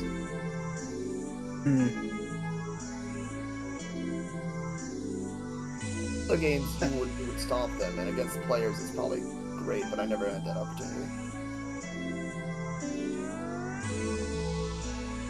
Well, I mean, with phone running it's possible. I could just get Star Rush and try it out. True. But Island Tour isn't really great. Yeah, how is that one? What is that one like about? I've never touched it. It's weird. So imagine every single board is like a different take on like Board Game Island from Wii Party. Imagine that, but it's for Mario Party. Every board is kind of a different take on that. Which like it's alright, but like it just feels very hollow. I just like my experience with that is that like I was a dumb kid that wanted to play handheld Mario Party, and I decided to just keep on playing that for a while. Everyone just has a weird gimmick. It's just Board Game Island, but like there's 5 of them, and all of them are different and kind of had a weird gimmick. There's also one that was entirely exclusive to multiplayer. Oh really?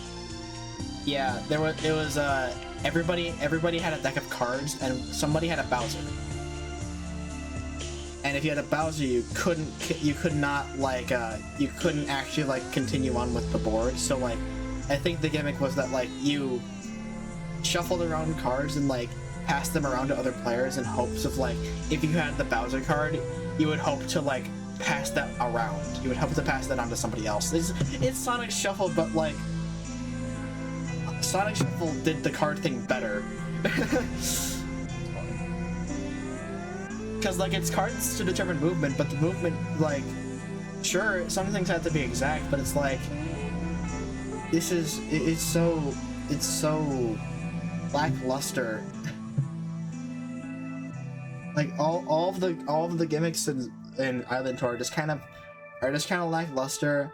None of the minigames really stuck in my head that much. Like I don't really remember any of them, except for like one where you're going down a.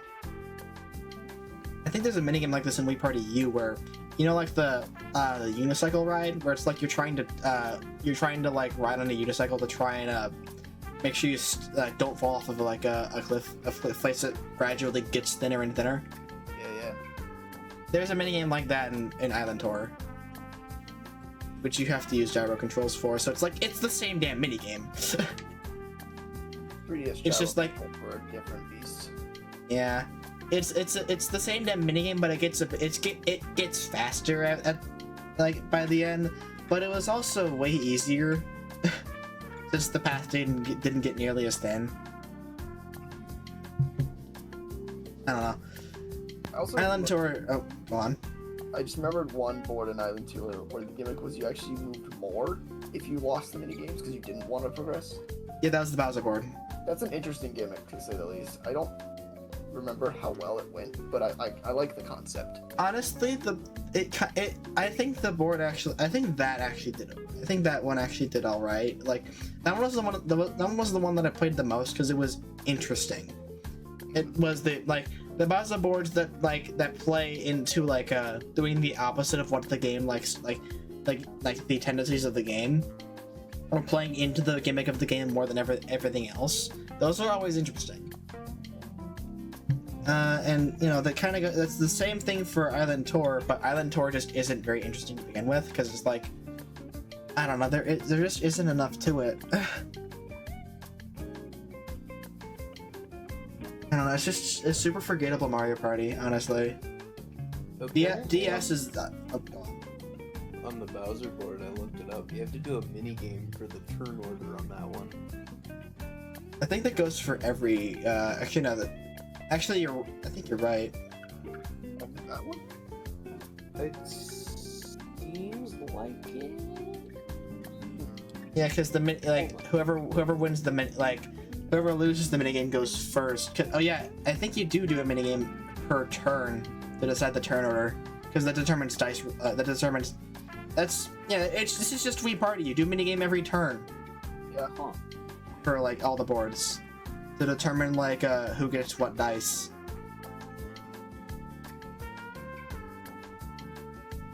Which like yeah, it's a strange game, but one that I would not really recommend. It's just like it's very hollow. Yeah. So DS by far the best one because it's like actual Mario Party on the go. And honestly, really impressive that they did that because like you actually can just play Mario Party with 4 people with no real compromises outside of like there's load times. Load times were kind of bad. You don't even need the game. Like it's just entirely like it's just uncompromised Mario Party on the go. It was really cool for that. You did have to make sure all your DS's stay charged, which Yeah, we did not make sure of that. no, we didn't. I think that might be the only time I've actually had a 4-player game in DS. And Granted, that was also because like movie break during the middle of that, so you know. Yeah. It's kind of destined for something like that to happen because I don't think we had like 4 chargers lying around. No, I didn't. We had like 3 maybe. But yeah. DS. I think You go on. Okay, yeah. Well, I honestly didn't really have much to say. I was gonna move to the next topic, but you can. Oh yeah. So yeah, DS. I guess I probably should say more of this when we talk about favorite and least favorite games in general. But yeah, DS is nostalgic, so bias there. But it is also just generally my favorite game. so since we're actually going on to this now, like we can actually talk about our let's actually get into the meat and potatoes of this now that we're like almost getting close to 2 hours in. Our favorite and least favorite Mario parties. I'd say we try to keep it to the mainline series of like the ones that actually follow the standard Mario Party formula. You can't do this to me. Oh. I had a paragraph for top 100. Oh, never mind. Oh, I'm sorry, Mooney. I'm sorry. You can go on with that. I honestly forgot about top 100 too. I should say shit about that because I had that game. Mooney, go on with that. We can save the least favorite games for a moment. You gotta say shit about top 100 because I need to hear this. A couple months ago I had to write an essay about what Mario game I disliked the most for a contest I entered, and I chose to write about top 100, so I kind of have to say my least favorite is top 100. It released during the weird year of the 3DS where Nintendo was supporting the 3DS and Switch at the same time. So you either got some really good 3DS games like Shadows of Valentia and Miitopia, or you got some really bad ones like Top 100 and Mario Sports Superstars. And like Sports Superstars, it feels like there's nothing to do. While sure you do have 100 mini-games, there's not much else outside of that. The mini-games are fun, but when there's no board game in between you really start to notice how some of them fall flat. Especially with some weird choices they made like Tug o' War, with the same controls as the original, on the 3DS Circle Pad, or Piranha's Pursuit, which is one of the most solo-player favored 1v3 in the series. And all of the 8 mini-games they chose, at the Chomp Wash where you scratch your touch screen, Crank to Rank where you scratch your touch screen but in a circle, and finally Aim of the Game, where if you know what you're doing you can win almost every time. That is, yeah, that kind of summarizes top 100 for me as well. It's just like, wow, we have 100 minigames that are apparently the top 100. Sure doesn't feel like it. We have one board. It's the Star Rush gimmick. So this is just like they did this because it was a rush job of porting Star Rush things into and getting minigames from Mario Party's past. So this is just a cash grab, which I bought. I'm scrolling through my old photos. I'm trying to find a screenshot. Here he is, of our local multiplayer. That. Oh my god. Here, I'm sending it. If you can get it on stream somehow. Dude, that was so dumb. It was so stupid. Yeah, no, it was Tug of War. All right, I'm gonna put this up onto the stream. It's not very good quality, but this is very important. This shows you this in one image shows you the quality of Mario Party the top 100. I hope the other. I had 2 photos of this. I think that was the better one. I can scroll back and find the other one. All right. I think that one's image. fine, which is not saying much. Let's upload the image. The point of the matter is like.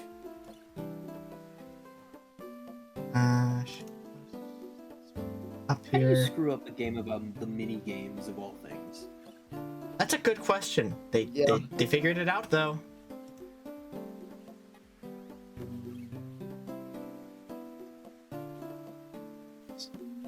That's big.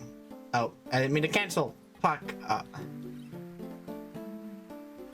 How's that fast? Right again. Luigi.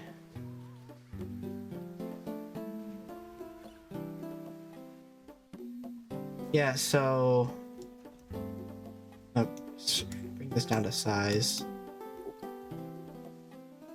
Very large. Take a moment for me to actually get this down to size. Not to mention I didn't orient my phone correctly when I took that. Alright, so I can rotate it. Yeah. Yeah, so basically, when you look at this, you notice that Daisy on the left 2DS won the minigame, But on the right 2DS, we tied. The local multiplayer game, Mario Party the Top 100, has fucking desyncs. What the fuck? Can you imagine if that happened during an actual board? How would that have worked? That's a great question. I wish that happened during an actual board. Yeah, that would have been hilarious. Like, would we, like, that this shit is on the level of, like, Dolphin desyncs, and that's an emulator where you're playing over net play. This is a Mario Party game that you're playing locally, made by Nintendo on official hardware, and it has desyncs. I don't know how we managed that, how Nintendo managed that, but we were playing this. We were right next to each other, by the way. Yep. We were right next to each other. Like, I don't know how it happened, but this is like, this is peak Mario Party right here. If this, like, if we had to, if like in general, if we had to count every single Mario Party, Top 100 would be my most would be the most disappointing Mario Party I've ever played. undoubtedly.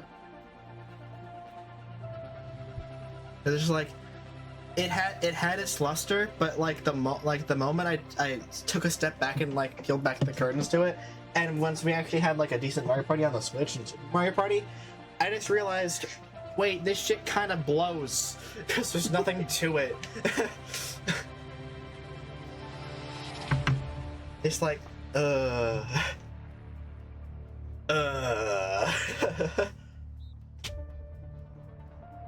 But, least favorite mainline game. If we wanted to just kind of keep Mario Party, if we wanted to just kind of keep the Ones and 9 and 10 out of it. yeah, if we wanted to keep the spin-offs of the spin-off out of the question. Least favorite of those? I haven't played them all, but just every time I watch and see one, it looks unbearable. Oh, Mario Party 1 is a terrible Mario Party. But it's like, it's an experience that like you just kind of like, you have to temper your expectations about it. It is definitely objectively the worst Mario Party. But it's also like, it's also just like, it is entirely, yeah, but with people it's a blast. Yeah, yeah, exactly. Like, when you're with a group of people that like kind of just know what they're getting themselves into, it's just kind of dumb. It's really dumb fun. It's very stupid fun as long as you temper your expectations. It just kind of like being, you're just here to be social with people while you're playing this bad game. It has that kind of energy because there's a lot of dumb, stupid things about it. You can hysterics to my friends Mario at from out at like 1 a.m. No, like Mario Party 1 is the dumbest game ever, but the fact that it's so like, it is so genuine in what it tries to do, and so like you can just feel its age at every point in the game, but it still feels like it's the first entry. It feels super stupid. It feels so dumb, but the ironic enjoyment you get out of just playing the game with people, it makes you understand why they made a sequel to the game. I guess that's fair. That's the best way I can describe Mario Party 1. It's like, you know it's bad. You can tell it's really shitty. It's really shitty in terms of the designs of the game, but it's still funny. We could like do that on stream one day, couldn't we? Do we all have the expansion pass? I'm not sure if Venture does. I'm not sure if everybody that I have on like my family plan actually uses the Switch Online servers that much. Okay. So I could see if I could like get like one person out of there. I feel like ironically my sister uses the least, but I'm not sure. But I can go see about that. Despite my unreasonable 47, it's kind of a weak entry compared to even just its predecessor game 6. Yeah, 6 is my favorite. It is like, think Mario Party 5 sucks ass. No, you're definitely right on that. Mario Party 5, like, it's kind of funny how Mario Party 5, it falls in a similar showboat to Mario Party 9 in terms of the... It's kind of a similar boat to Wii Party, actually, in the fact that, like, the side modes are, like, there's a lot of variety to Mario Party 5. And, like, the side modes outside of the main board stuff, which kind of similar to Mario Party 9, is, like, all that stuff is pretty strong. It's just that Mario Party 5's main board stuff is super slow. It's still basic Mario Party, but it's really slow. Mario Party 1 has the thing of, like, it's fast, you kind of know what you're getting yourself into, and you know that it's bad. But Mario Party 5 is, like, in between 4 and 6, where it's like,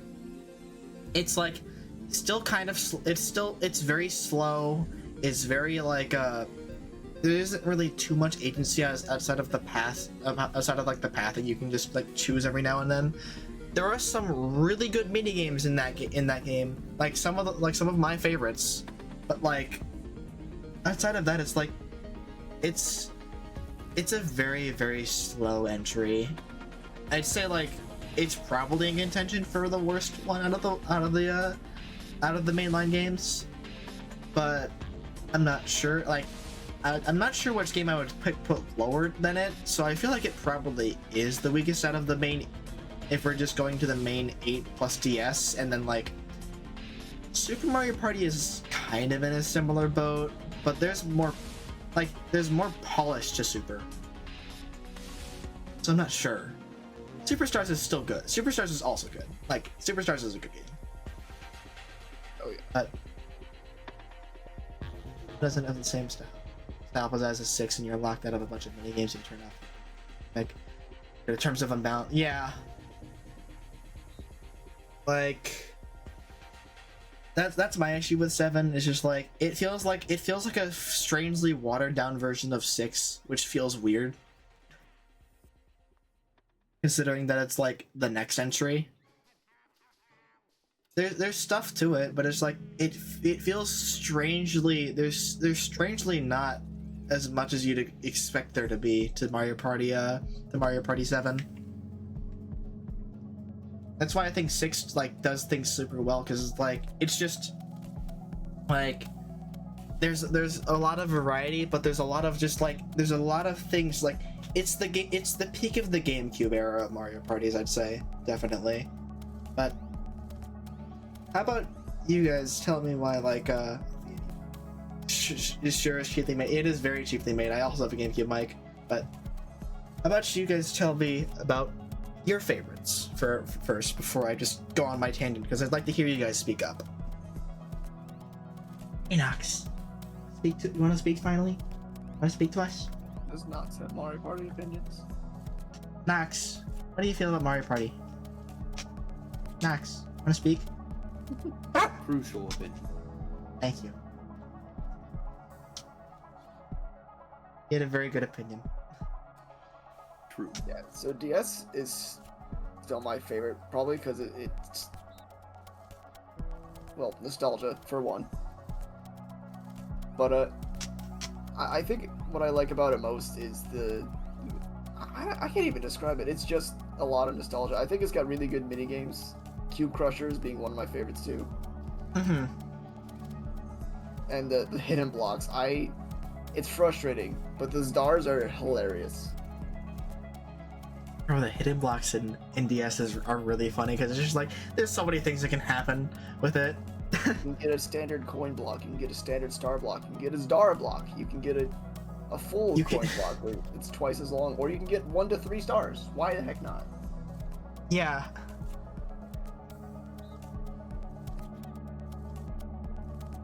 Like, I can understand your opinions about DS. Like, it is a very very fun game, but there's also there's a lot of chaos that comes along with the hexes and, like, the amount of things that can just kind of swing positions around every now, like, a bunch.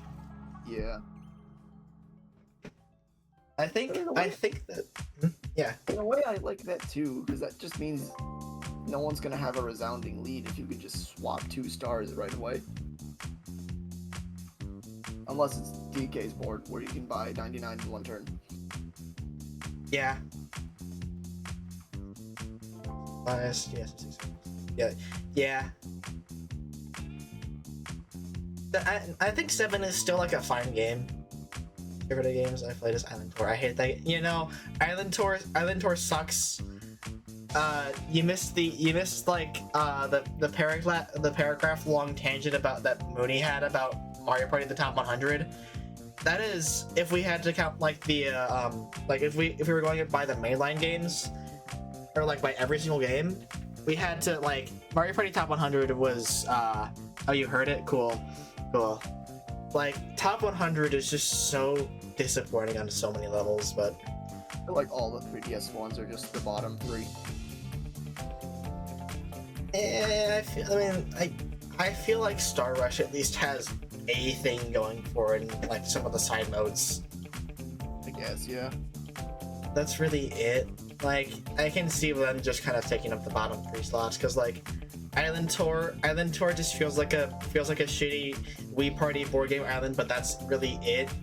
They were given like the task of, okay, make a Mario Party 3DS game, and their only knowledge of making a Mario Party outside of the card game was board game island. Yeah, we'll do that again. They totally forgot about Globetrot though. Yep. I feel like that would have been so cool if they did like a Globetrot version of like Mario Party, just for like 5 different boards of that, where it's just like you're going around like just different like boards and using cards for that the whole time. But that's what could have been. Don't make a card Mario Party ever again. No, everybody agrees with you, Star. Don't do that ever again, because that was bad. I want to say they learned their lesson, but this is Nintendo we're talking about. We're due for another Mario Party soon, because it's getting close to 3 years. True. And it was 3 years between Super and Superstars. We should do a collective Mario Party game tier list. That could be fun. We should. Next time on the Blastcast. Honestly, we could kind of just do that as a weekend stream, because like I don't know. I mean, we could do it as like a I could since I should be uploading VODs of these. So if I upload the VODs of these, I should we could keep the actual tier list thing to like an actual like tangible VOD, since this is kind of meant to be a sort of podcast sort of deal. Yeah.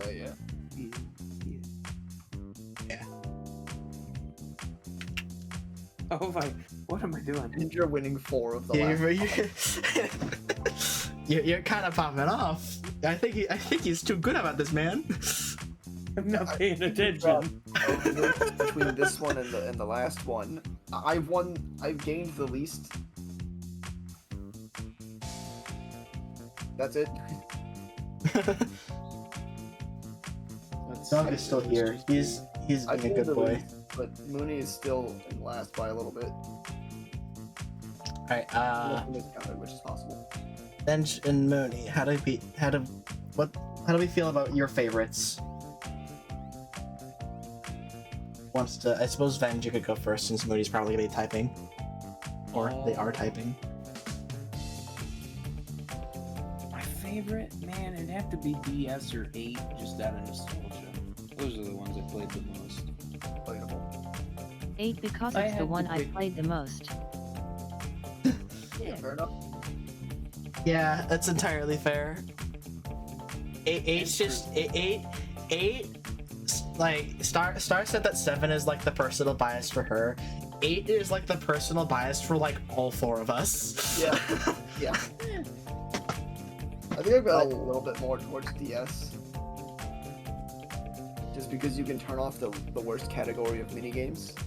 Being the That is fair. 8 had a lot of motion control minigames, and while I think most of them worked, there are definitely some that didn't. Yeah. Like Rudder Madness.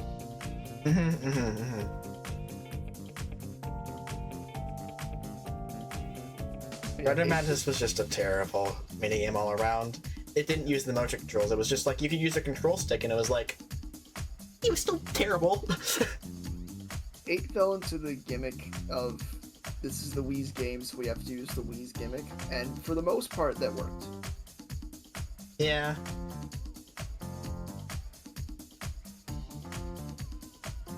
Think of another It's just- example that wasn't better. I just gonna pull my trailers back Flip the chimp. up.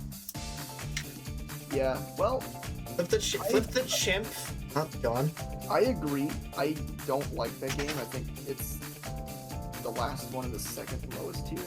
Oh no, wait, where is it? Oh, it's the second in the lowest tier. But once I figured out that you use the Wii remote as a lever, you actually just tilt it left or tilt it right, the game got like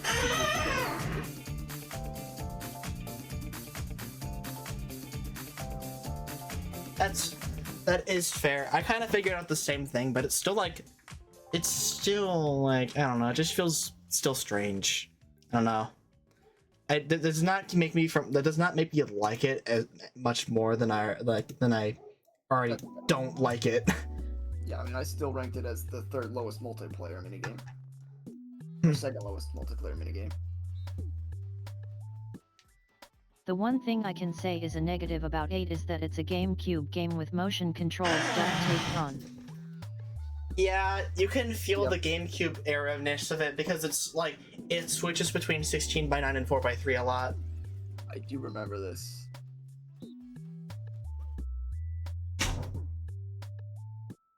Like the fact that it, huh? Oh, that's sorry, go on. I'm just looking at my tier list to find like other motion control games that didn't work. Yeah, so like you can just really feel the GameCube-ness of 8 because it's just like there's so much stuff that's like the fact that the fact that like the main board stuff and like the minigame stuff is like all of it is 4:3. You can just very clearly tell that this is like, yeah, this is a weird game. This is a very clearly 4:3 game that was like stitched into 16:9 since like the Wii can do that. I don't know. It's such a like I still enjoy it. I think what it brings to the table is like it is still a fun time. I still enjoy the game. It's just like you can clearly see the cracks in there more than most of the other Mario parties that are there. So I don't know. That's my stance on it. But I suppose it is my time to talk about my favorite. If you guys don't have much more to say. Like I've said, just about everything I can. Go for it. Yeah. Personal favorite for me is 6, just from the fact that like it feels like the GameCube Mario Party with like the most amount of polish and interesting ideas brought to the table. So like both of those things when brought together kind of just like make it a super fun game to me. I'd say it's like the orb mechanic from Mario Party 5 got refined into like something that like is very interesting now, since like the orbs that you place down belong to you. All of like and then you can just kind of like these orbs can like be trapped. Can just kind of be placed all around the board. Makes a super fun make your own mess of the board kind of situation where like everybody can place traps around the board and everything can kind of turn from what once was like a standard blue space and like into an entire row of like death traps everywhere that can just kind of do different things depending on what was placed down there. Like it has its own experience of like the board evolving with the game over time that like the other Mario parties just kind of don't really have, or at least like not to the same player focused extent. 7 does the same thing, but I think that like I think that 6 has other things that work for it much better. There's surprisingly more polish to 6 than 7 for some reason, like Star pointed out. Like the day-night mechanic also works really well for the game. The boards actually use like the mechanic, like some of the boards have it very like minorly like shake up the boards. Other boards have it as like its entire gimmick, which I think both ideas are entirely warranted, because like the boards that kind of use it in small ways make sense for like, you know, to bring players into the idea of nighttime bringing around different things to the board. and then which makes the larger shakeups when they do happen on different boards super interesting. Like, you're prepared for those now, and they're also like it has. I think Mario Party 6 has the most unique board in the entire series in Clockwork Castle. Like, Clockwork Castle is such a unique board in the fact that, like, not only is the star space, like, it's Donkey Kong and Bowser that are roaming the board, and not only is it like day and night just play an integral role into how they function. So, like, during the daytime, you're trying to chase Donkey Kong going clockwise, and then during the nighttime, you're trying to run away from Bowser going counterclockwise. Everybody goes counterclockwise during the night, and everyone goes clockwise during the day. It is such a unique mechanic to the to like specifically Mario Party 6 and how, like, its integral mechanic to the game, like its integral gimmick works, that, like, you can't deny that it is at least interesting. It makes things unique. It's unique. It has its own identity that is unique. That it is uniquely its and its alone. You know, which I think that's important. Like, there's just a lot of things about 6 that I like. I like the mini games. I like just the boards in general. All of the gimmicks are like there are a bunch of boards with different gimmicks, but all of them are fun in their own different ways.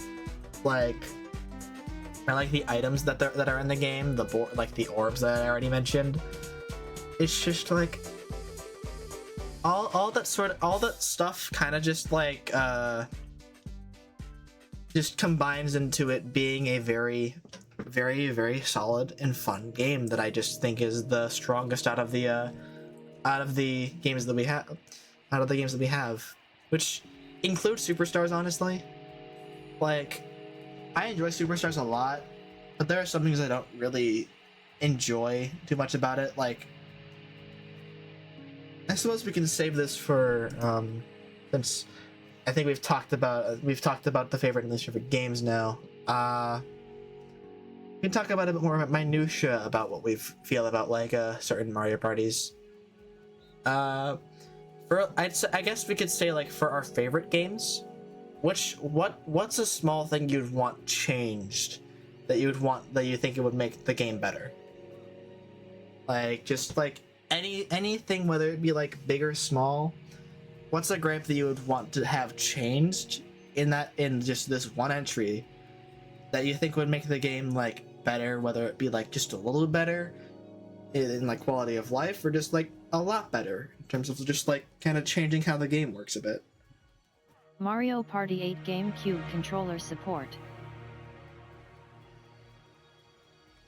+.3, fair. That would kind of require like 2 codes for every mini game, wouldn't it?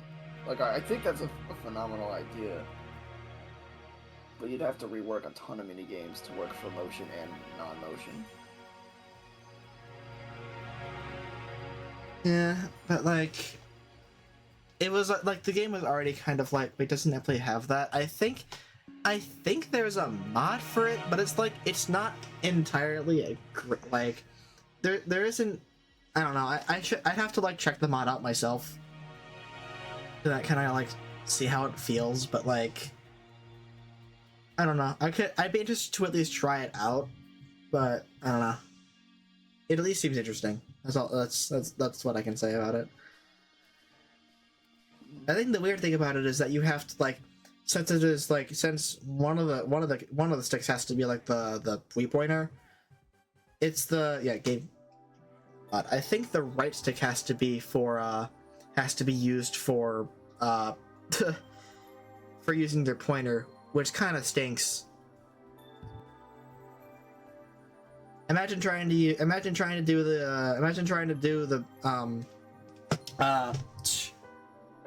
to trace an outline with the right stick while also having to hold the A button to trace. Bender died. He died. He died. Oh no. Hello? He's still. That was on accident. That was on accident. He walked backstage for a minute. It's okay. I was pinged in another server. I'm sorry. I see. All good. Yeah, it's all Just good kidding, though. that didn't die. Yeah, so how about you, Venge? What's one minor thing that you'd want changed to make that you think would make a game better out of the Mario Party games that we've been talking about? Superstars should have had more, just in general. It's understandable. Yeah, I think that's a general consensus right there. Like it acts like a celebration of Mario Party in general, but in reality, it's just the first 3 games Plus the others with mini games. with the mini games. But I don't know. I figure, didn't they charge full price for it? Mini They games did. are a huge part of the series, but they're not the only thing. 5 boards, no single player, no what's the side mode, like mini games? There's some- Minigame coaster and the decathlon. Decathlon? I haven't even done that. The test for the best, basically. Oh, okay. Yeah, I don't know. Either they should have put some more single player stuff in this game, or they should have added 2 more boards from 4, 5, 6.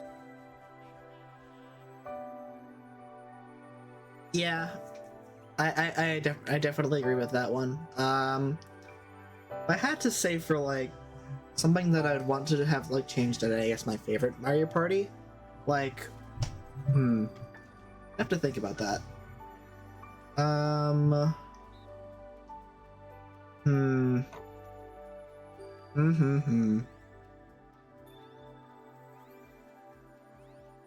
suppose if I had to come up with one little thing for DS, I think the use of the microphone isn't necessarily a bad thing, but just the fact that it involved most of the games required constant intent, a persistently intense sound or whatever, or blowing. A little rough.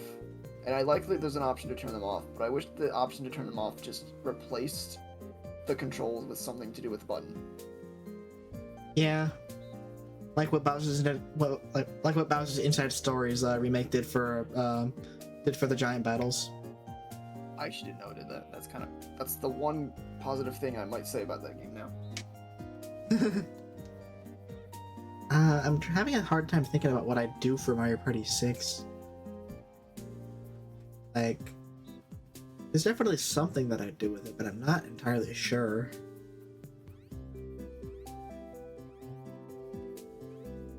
Actually, I know one thing that I would do. Carol, you know how you said make magic lamps cost for Mario Party 3? I would adjust the shops in 6 so that first place can't get a flutter, which is the magic lamp of that game.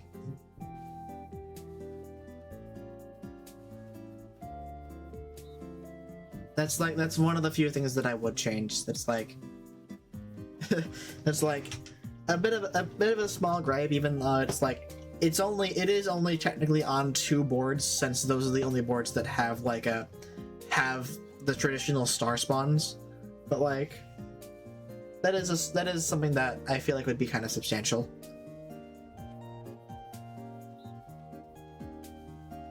Because first place getting that, kind of nuts, kind of busted.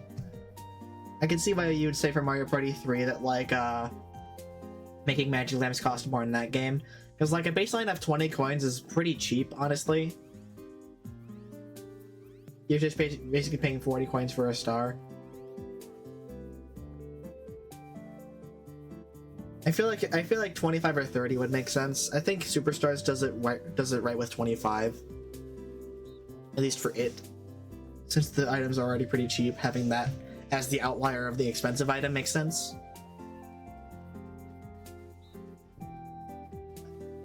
That's what I feel.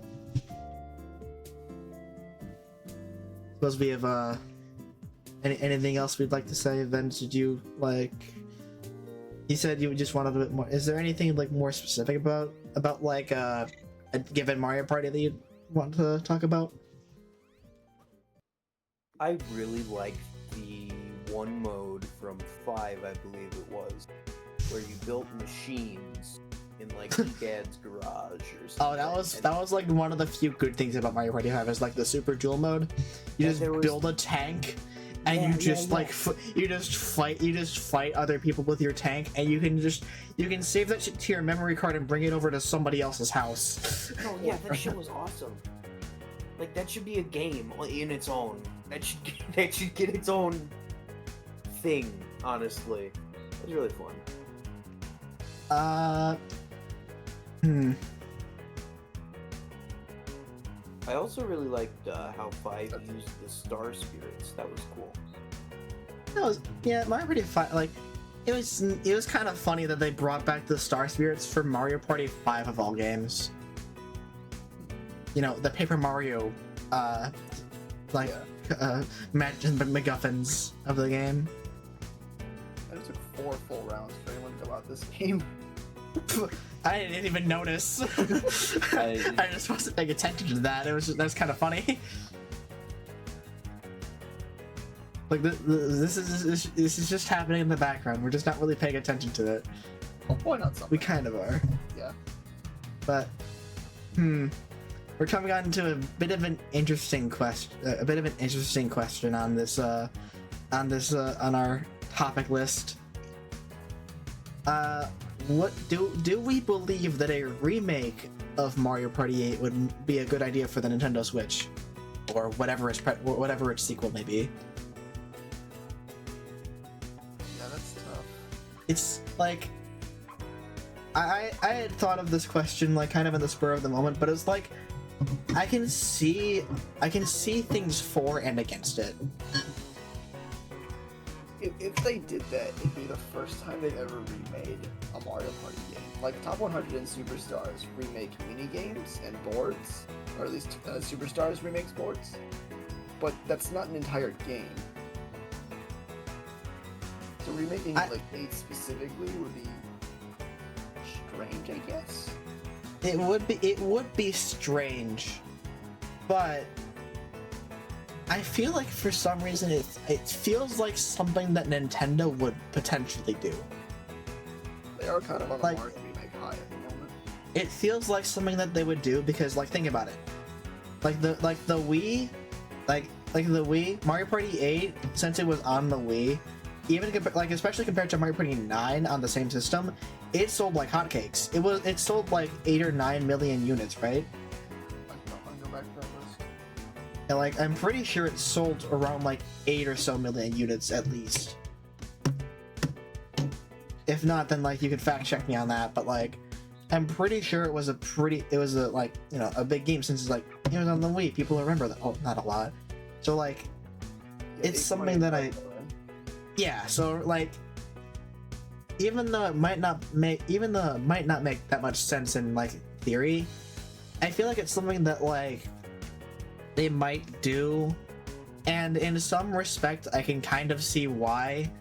Like if they actually like tweak the motion controls to make them up to par with what this like the Joy-Cons can do, and they actually use the Joy-Cons effectively, I could see it working. I could see a sort of thing like this working. Like I will not deny the idea of like having Mario Party 8 if it is like, say, like with functional online and like motion controls that actually work. Like I cannot deny the idea that that game I think that game would do well, because Mario Party 8 didn't get that much representation in Superstars at all. You got 2 mini games, and both of them were 2v2s. One of them is even a coin mini game. Yeah.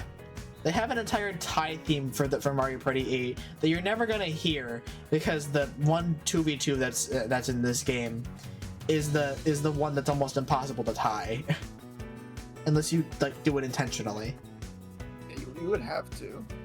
Sure, like it'd be nearly impossible for both teams to hit 5 and completely miss 1. Yeah.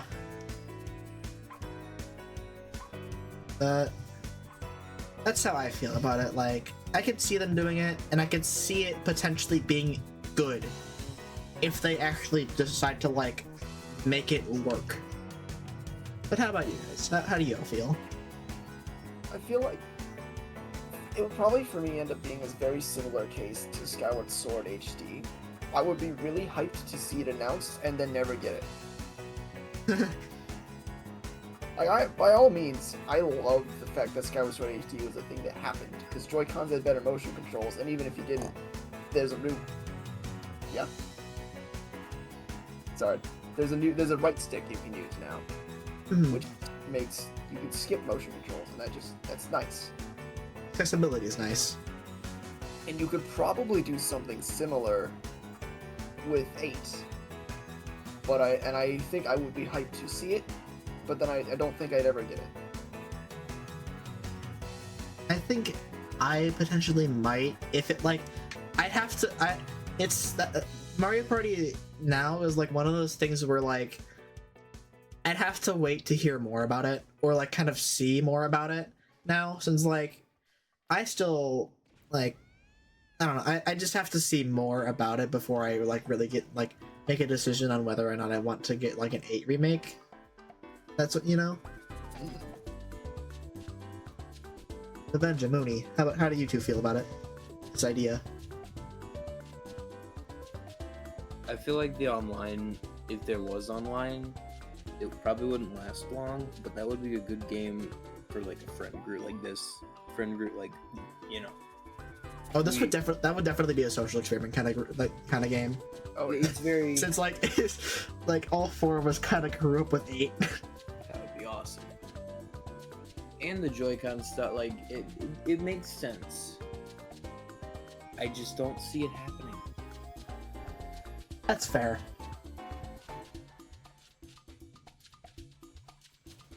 How about you, Mooney? You can only assume that you're probably typing.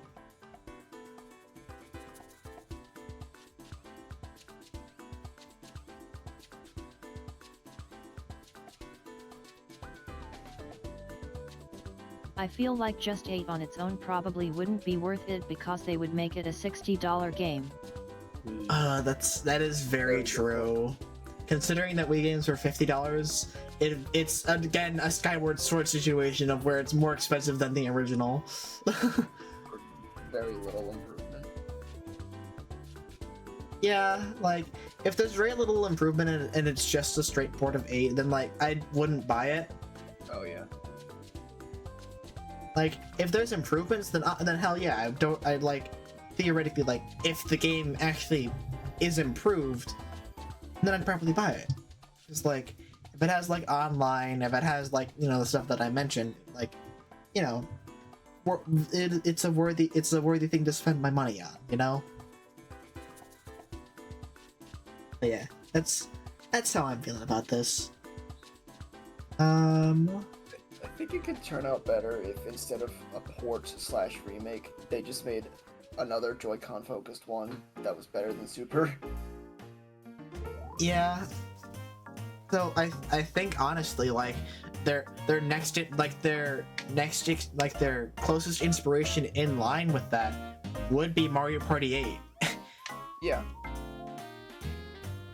Like that's why I'm thinking like something like if they do something similar to a remake like that, where it's like very like somewhat clearly like based off of Super Mario Party or Superstars, but like they take Mario Party 8's assets or like Mario Party 8's like ideas and putting them into its own game.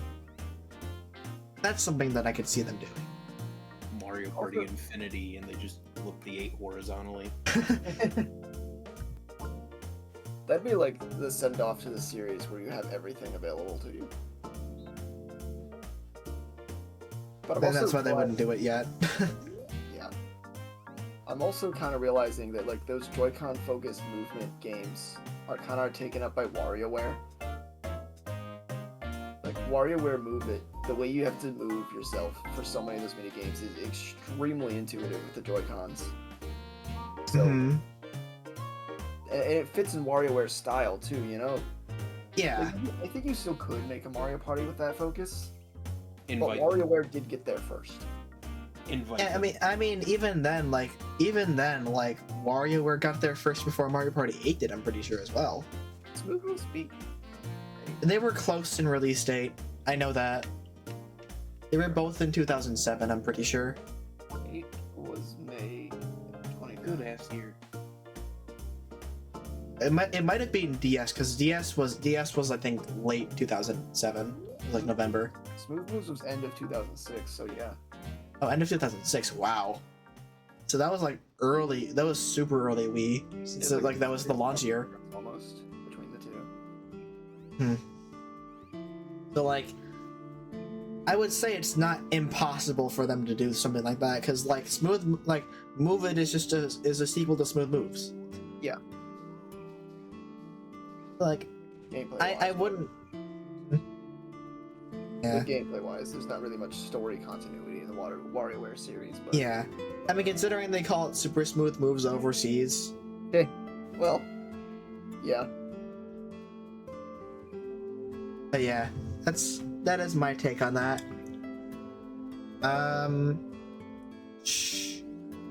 I think since I believe we've kind of run this kind of dry, the idea of this.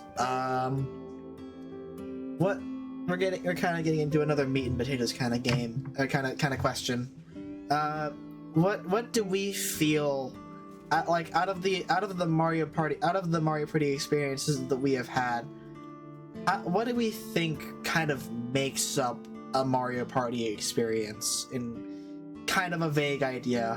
How would you boil down the essence of Mario Party in your eyes? Bullshit RNG. That's fair.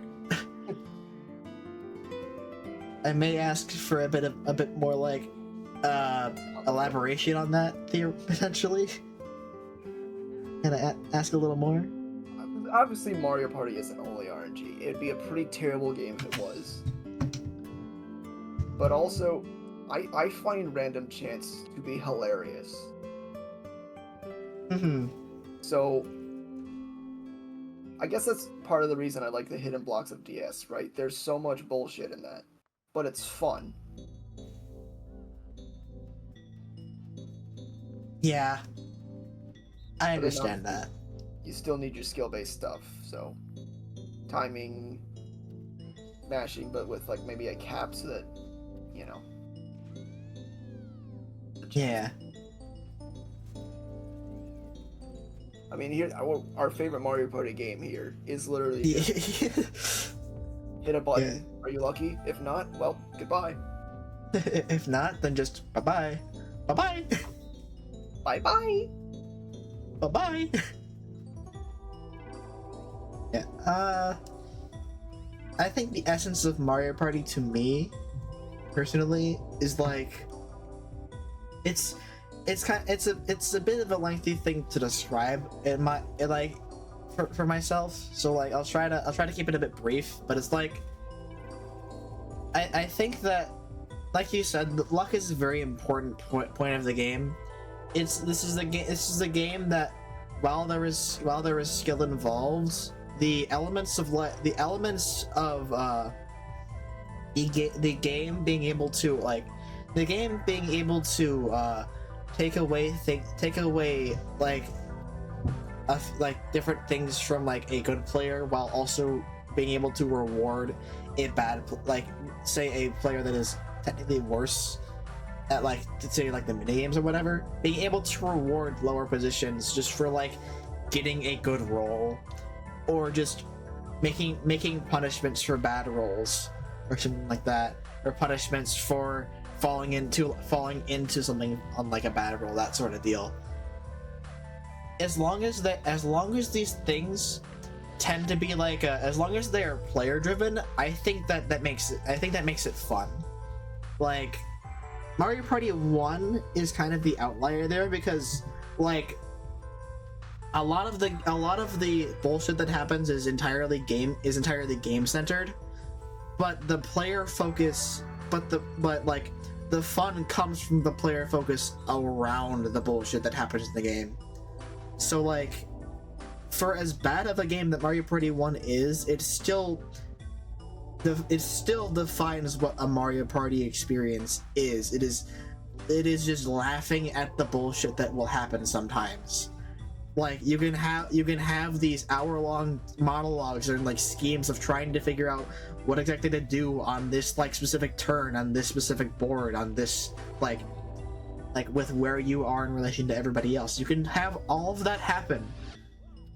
But at the end of the day, when there is bullshit that happens and people start to laugh at the shit that happens, and people start like when you can just make a soap opera out of this sort of game, that's what makes Mario Party for me. Like you can just have all of this shit happen. You can have all of the things that happen to you start just crumbling down. You can have your empire of stars just kind of crumble down in just one hit of chance time, and you can try to claw your way back as much as possible, and things just still will not go your way. Like it is, Mario Party makes a story every single time. Like a good Mario Party will always make a story happen.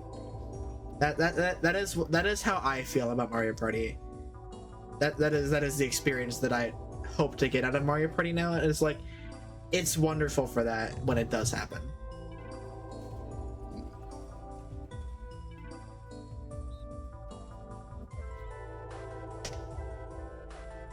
So in Est, the X factor is very important. The X factor of every game, just making the big change-ups very important and integral to what you can do. So, how about you, Venge and Rudy? How do you feel? What do you feel makes your ideal Mario Party experience? Being an extremely low-skill, easy-to-play party game for 4 people. That's fair. Yeah. If I had to add anything, I guess it'd be that no matter what you do, you're uncertain the entire time. Am I gonna win? Am I gonna lose? Something could happen. That's how Mario Party feels like the entire time throughout. Mm-hmm. It's for as good as somebody can get at Mario Party, like in terms of the elements that they can control, the elements that cannot control should still always should always come into question. A plan should never be foolproof. There should always be a way to stop a plan in Mario Party. Suddenly bonus stars. Exactly. Like I've come around so hard on random bonus stars that like it's fun to have random bonus stars. It's just like fun to have these randomly assigned X factors that can just shake up the game even when it's all said and done. I do love random bonus stars. I just wish you didn't have to play in superstars a certain amount of turns in order to get the third. Yeah. Same thing also applies to Super. Yeah. Like it's either you play fixed or you play with like Superstars is weird because you either get the fixed 3. I wish you could choose 3. Yeah. So you have different objectives you can play outside of just playing like trying to win, like winning mini games or just like getting coins, that sort of deal. Yeah. With Mario Party, yeah, sure, you can remember every star spawn in order, but if you lose all your coins in a battle minigame, skill issue TBH. Exactly. That's just the Mario Party experience. Like sometimes shit happens. Sometimes life gets thrown your way, and sometimes you just eat shit. It's just how the game goes. Sometimes you get 2 stars in one turn, and sometimes the star spot is placed on you and you can't get it. Yep. There's always a fun thing for Mario Party. We're coming up to, we can save the bottom question for well, I guess the bottom 2 questions for after what's up at the top. Yes. What do we have about hot takes? What are some hot takes about Mario Party that we have? Some things that you might like that may go against the grain a little bit. MC Ballyhoo is better than any other host, and I would not expect a counter argument. He is a funny guy. I like the energy that he gives. I like his hat. His hat is also very fun. You know, I pitched hot takes. I realized I'm not good at hot takes.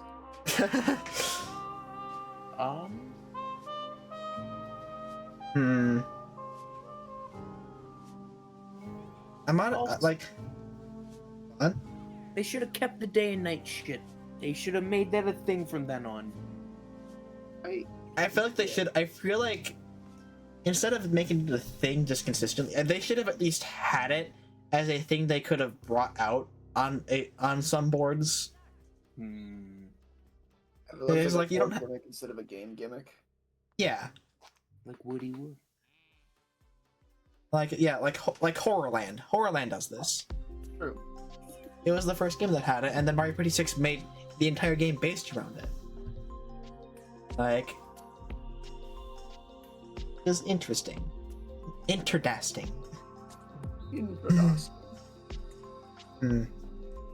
I have to think about a hot take for myself as well.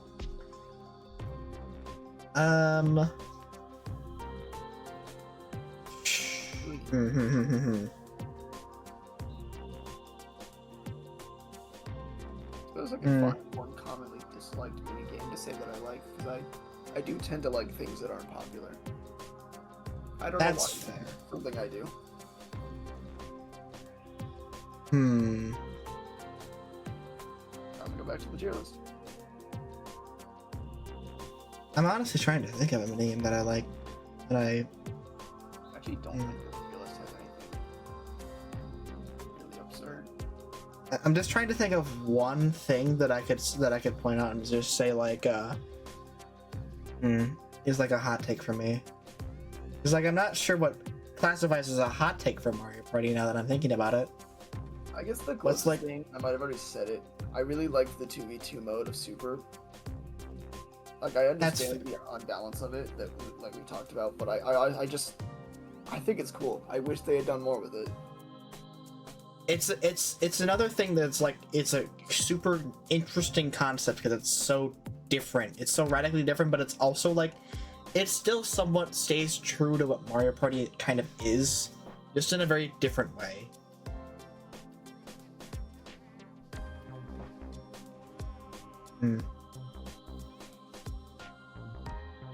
I just can't really think of one for some reason.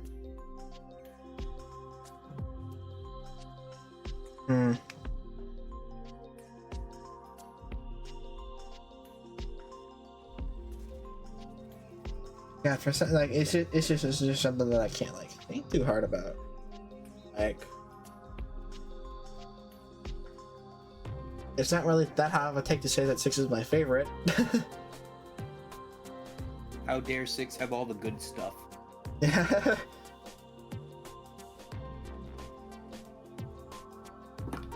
Like, yeah, I feel like this one is like.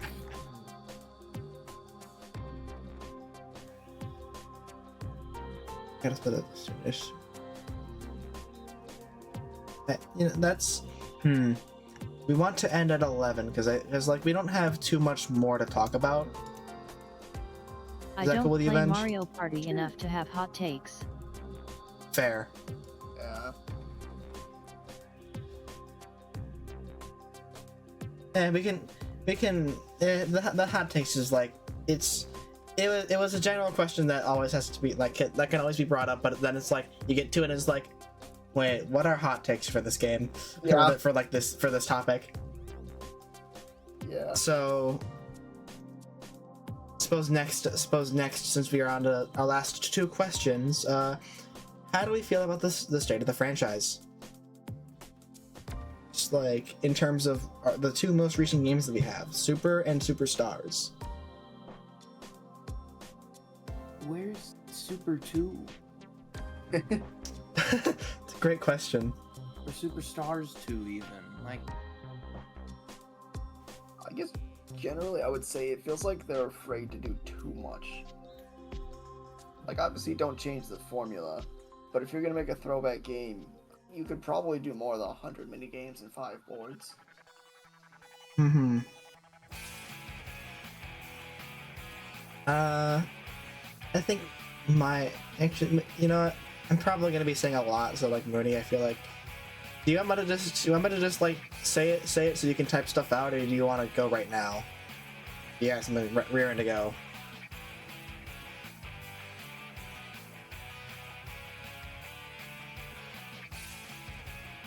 I mean, we were not getting a new Mario Party until Switch 2. That could also be true. Yeah. That's also true. Like, I think that like the current state of this franchise right now, like, I feel like both entries that we've gotten so far, like, they're somehow both of them are both limiting in two different aspects. Super Mario Party like kind of stretches itself thin with trying to cram a lot of different content alongside the main Mario Party, which makes that, while it is a return to form in technicality, it doesn't really do it that much. Like, that's only like 1/5 of the game. Like, it tries to stretch itself thin by doing a bunch of extra fluff content while trying to advertise Mario, like the Mario Party mode as like the big return to form, when it's like not, like, it's clearly not the biggest focus here, even though there is still a decent focus here, but there could have been more put onto that focus. And like the minigames, while good, like, you know, single Joy-Con is still a bit weird, though it is better than, I feel like single Joy-Con honestly feels better than the alternative that we got here, where every single minigame in Superstars has the opposite issue, where like none of them have to use motion controls at all. There is nothing like that, because they go for the lowest common denominator of a controller without motion controls and also single Joy-Con at the same time. So like, you kind of get the worst of both worlds with Superstars in terms of minigame diversity, because you can't do anything that involves two sticks. You can't do anything that involves like you can't do anything that involves motion controls. You can't do either of those things. So like, both of those things, since you have to limit it so hard like that, it kind of limits what Superstars could have been and what it can still be. That's probably why we haven't gotten DLC of this game, because they probably want to make something that can have more than just what the baseline of Superstars offers in terms of just like what we can get and what we can do with the control schemes that we have. That's also probably why we don't have practically anything in terms of Mario Party 8 content in this game. So much of it was motion controls.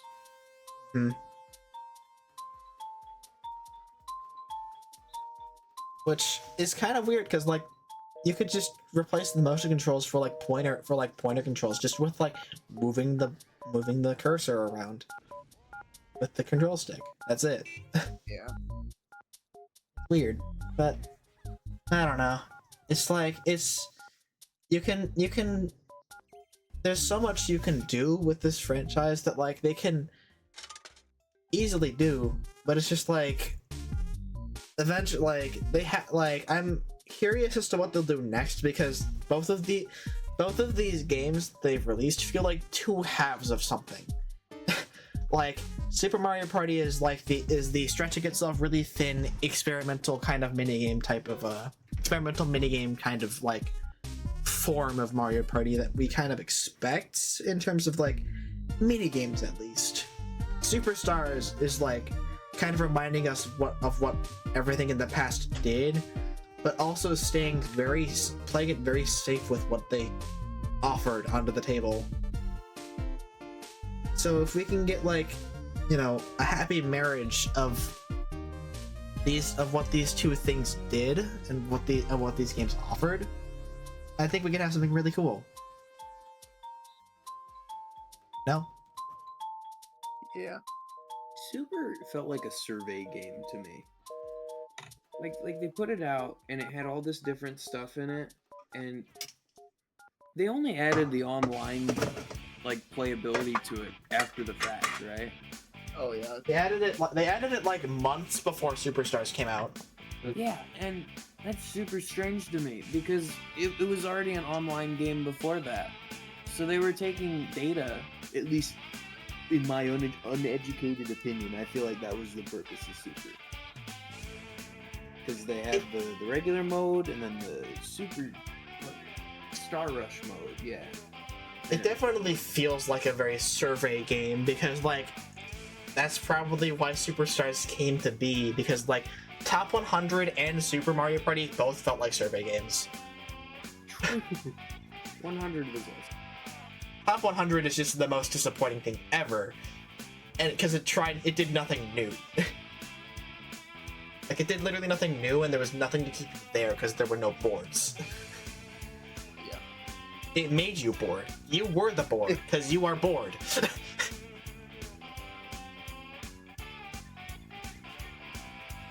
Yeah, that's if we have nothing else to say here on the on just kind of the like the state of the franchise as of now, and hoping where things go. Suppose our last question: how do we feel about the little thing that is kind of gained some traction over the past like month or so, I believe, since thoughts on Party Project? Well, okay, so there's like a pretty big fan project that's made its rounds. I think it's like there have been videos on it. There have been but Party Project is just like essentially just this fan project of like a bunch of different Mario Party boards and game like mini games, just kind of collabed into like this very simple but also very interesting like kind of collection of Mario Party Mario Party things, essentially. I'm not really sure how to really describe it, but it's super simple but also kind of fun. I haven't actually played it, honestly, so I can't really voice my opinions on it, but like it seems at least interesting and very simple to the point it's interesting to see what comes of it. is this on like Steam or? There's an itch download. It's free. Yeah, it's like an itch.io. Oh, what the fuck? It's free. Yeah, it's like, I mean, it's a party project that like it flips assets from like, you know, actual Nintendo things. So like obviously it has to be free. Okay. You can't really like monetize this sort of thing. Yeah. I've only seen one video on it, but it seems very interesting, and I am very biased by the fact that there are multiple playable Pokemon. But you know, look, you can just make your own sprite for the game. heck yeah. Okay, I'm kind of interested. This looks cool. Yeah, it looks very interesting. It looks fun because it just there's like at least 30 boards, I think. Oh, okay. I'd imagine you could probably make custom boards as well, if I had to guess. I downloaded it. I haven't tested it out yet, but I might do that just like after stream at some point just to see what it's like. Is it online? I think the only thing you can use is like Parsec currently, but like I'd imagine that online might be in the works soon. I'm not sure. Neat. But Super neat. yeah, I think right now it's in the land of it is a neat thing that I may look at in the future, because it's like it seems like it would scratch an itch for something that I would like you know, I'd be looking into, you know. Mario Party fun, and like having something that kind of scratches the itch of Mario Party, it's fun. Yeah. What say you, Mooney? I did not know this existed until today. I see. So That is fair. out of it, because it looked like a really cool thing that, you know, we could try at some point. Yeah, we could. It feels like Man, I could, you know what? That does kind of feel like a social experiment thing, because I could just make sprites of us. Oh, yeah. There's a camera. We could do Big Blast. Is that Big Blast? we could do Big Blast with all of us. True. Not even with like, yeah, you know. You can just do it in Party Project. That would be really funny. Oh, I can just imagine a sprite, not of Link. I'd probably try something else. But if I did like make like multiple lead cards in Pokemon Sword to get different reactions for the taunts. Custom voice lines, and we all just fucking scream. I don't think there are any voice lines, but that would be hilarious. That would be very funny.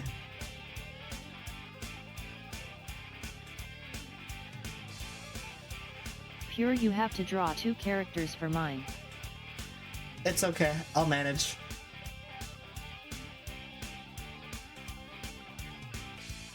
Look, if we really want to try it, I would do it. And also, like, honestly, Party Project is like, I feel like I'm getting inspiration to want to try and like I've always had ideas in the back of my mind of wanting to make my own sort of like amalgamation board / party game, akin to like a Mario Party, like just kind of with a lot of things that I've just kind of enjoyed about the genre of the party board game. You know? Yeah. Like, there's an itch that I want to scratch that like is something that would probably only come from my head. Being real, like the itch that I want scratched is like, it's just like a very, I can think of something really niche since I've played a bunch of these games. Like I've played Sonic Shuffle. We've like Wii Party is another one of the like Wii Party and Sonic Shuffle are the 2 games that are like you can think of shit from those games, and like you can see things that would work from both of those games into like into a Mario Party kind of game. Yeah. It's, I don't know, that like if nothing else, Party Project is like it is something that I would like to take a crack at myself, something sort of akin to that. Because like, since it's just a free fan project, so it's like I'd want to tackle something else like that. Because like this is clearly somebody doing something that akin to what I kind of want to do, like down the line. So like seeing somebody else actually doing that is inspiring, you know? Yeah. I think that's all I really have to say on this matter. Like there isn't all that much that I really have outside of that. Going back to custom voice lines, since I don't speak, you can use my character's voice lines but stitch them together YTP style. Oh, that would be hilarious. Hold on. Holy shit, that'd be really funny. That sounds chaotic. I love it. There's definitely an amount of chaotic energy to that, yeah. Yo, you just need like, is it 5 or 6 sound bites? How many sounds make up a human language? That's a question. But The English. I think we've kind of run this down now. We've hit 11 o'clock. Let's do one more game of Big Blast. Heck Sounds yeah. good.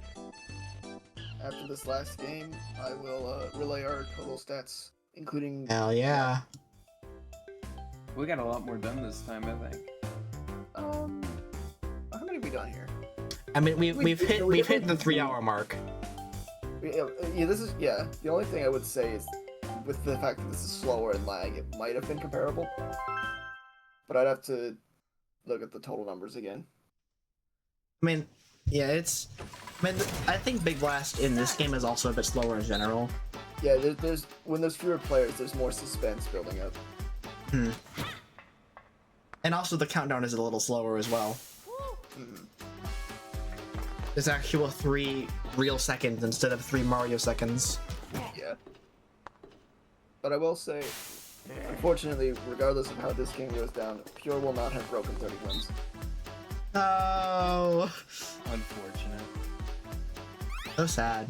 That said, I'm the only one who hasn't doubled their wins because I started with 17. But so did Benj, and he's doubled.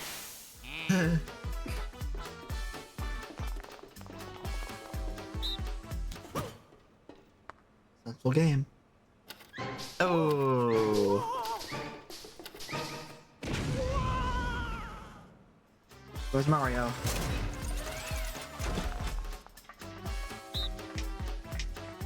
What am I picking? The color of my dress. Come on. Come on, yeah. I knew you liked it. You win this time. The color Of my overalls. Come on. Yes. Oh, you still love these colors, so the color of my gloves.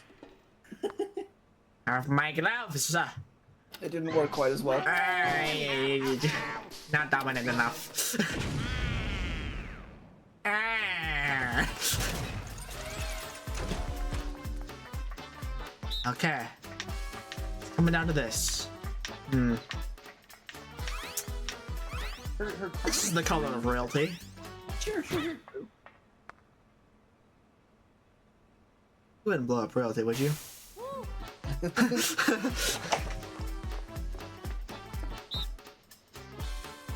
Shoes or shirt? 1, 2, buckle my shoe. Oh.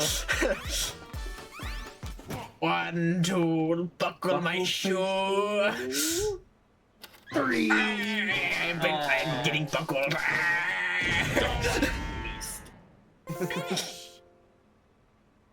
Let's go, Daisy. So stats combining our 2 sessions. Mooney and I are at 30, Pure is at 29, and Benj is at 34. You've won 17 games both times. Kind of impressive. So I've won 14 and 15 collectively. I see. Mooney started out winning nothing and then ended up winning 18. That's pretty. Yeah, Pretty Mooney won funny. this session. I lost this session. And Benj is winning overall. I think I got 3rd both times in these sessions. Yes. Cool. I'm at least consistent. I'm at a solid 1st and last. Tied 1st and last, by the way. Funny. Only the opposite, last and 1st. Well, it's been a fun ride. It has been a fun ride, fellas. I enjoyed our time playing Big Blast and just talking about Mario Party because I just love talking about Mario Party. I love talking about it with you guys. It's a wonderful time. Indeed. As for people to raid, Get your pitchforks ready, folks. get your pitchforks ready. We're gonna I'd raid Splat T again because they're playing Splatoon. They're another PNG tuber. Splatoon, kill them. Splatoon kill. Oh no. Yeah, I'll go and shoot him a raid. Alright. Thank you. Alright, we're going to kill. Let's kill him, fellas. Kill. Yes. Kill. Ow. I gotta. Sorry that the notif was a little quiet because I like to keep it quiet for like the podcast. I think it would make sense for that, you know. Yeah, that's fair. But with that all said and done, I'm happy that all of you have joined me. I'm happy that y'all three are here to join me on this like just kind of here to just be together. I'm glad that we've made this group. Oh, absolutely. This has been a fun time just doing this stuff with you guys. I'm super happy about this. As am I. Like, I I'm could, glad Yeah. we've been able to keep going since that one random Dokapon game, however many years ago. yeah, it's been a blast just kind of doing stuff with you guys. It's been such a fun time. I've been enjoying it all the time. But with that said, everybody else have a great night. I hope Benj, you have a great time with your Jackbox session. Yeah. And yeah. Take care everybody. bye bye. Yo. Bye-bye. 8, 7, 6, 5, I gotta 4, get out of here. 1 minute ad break. 3, I gotta get out of here. 1. Oh no.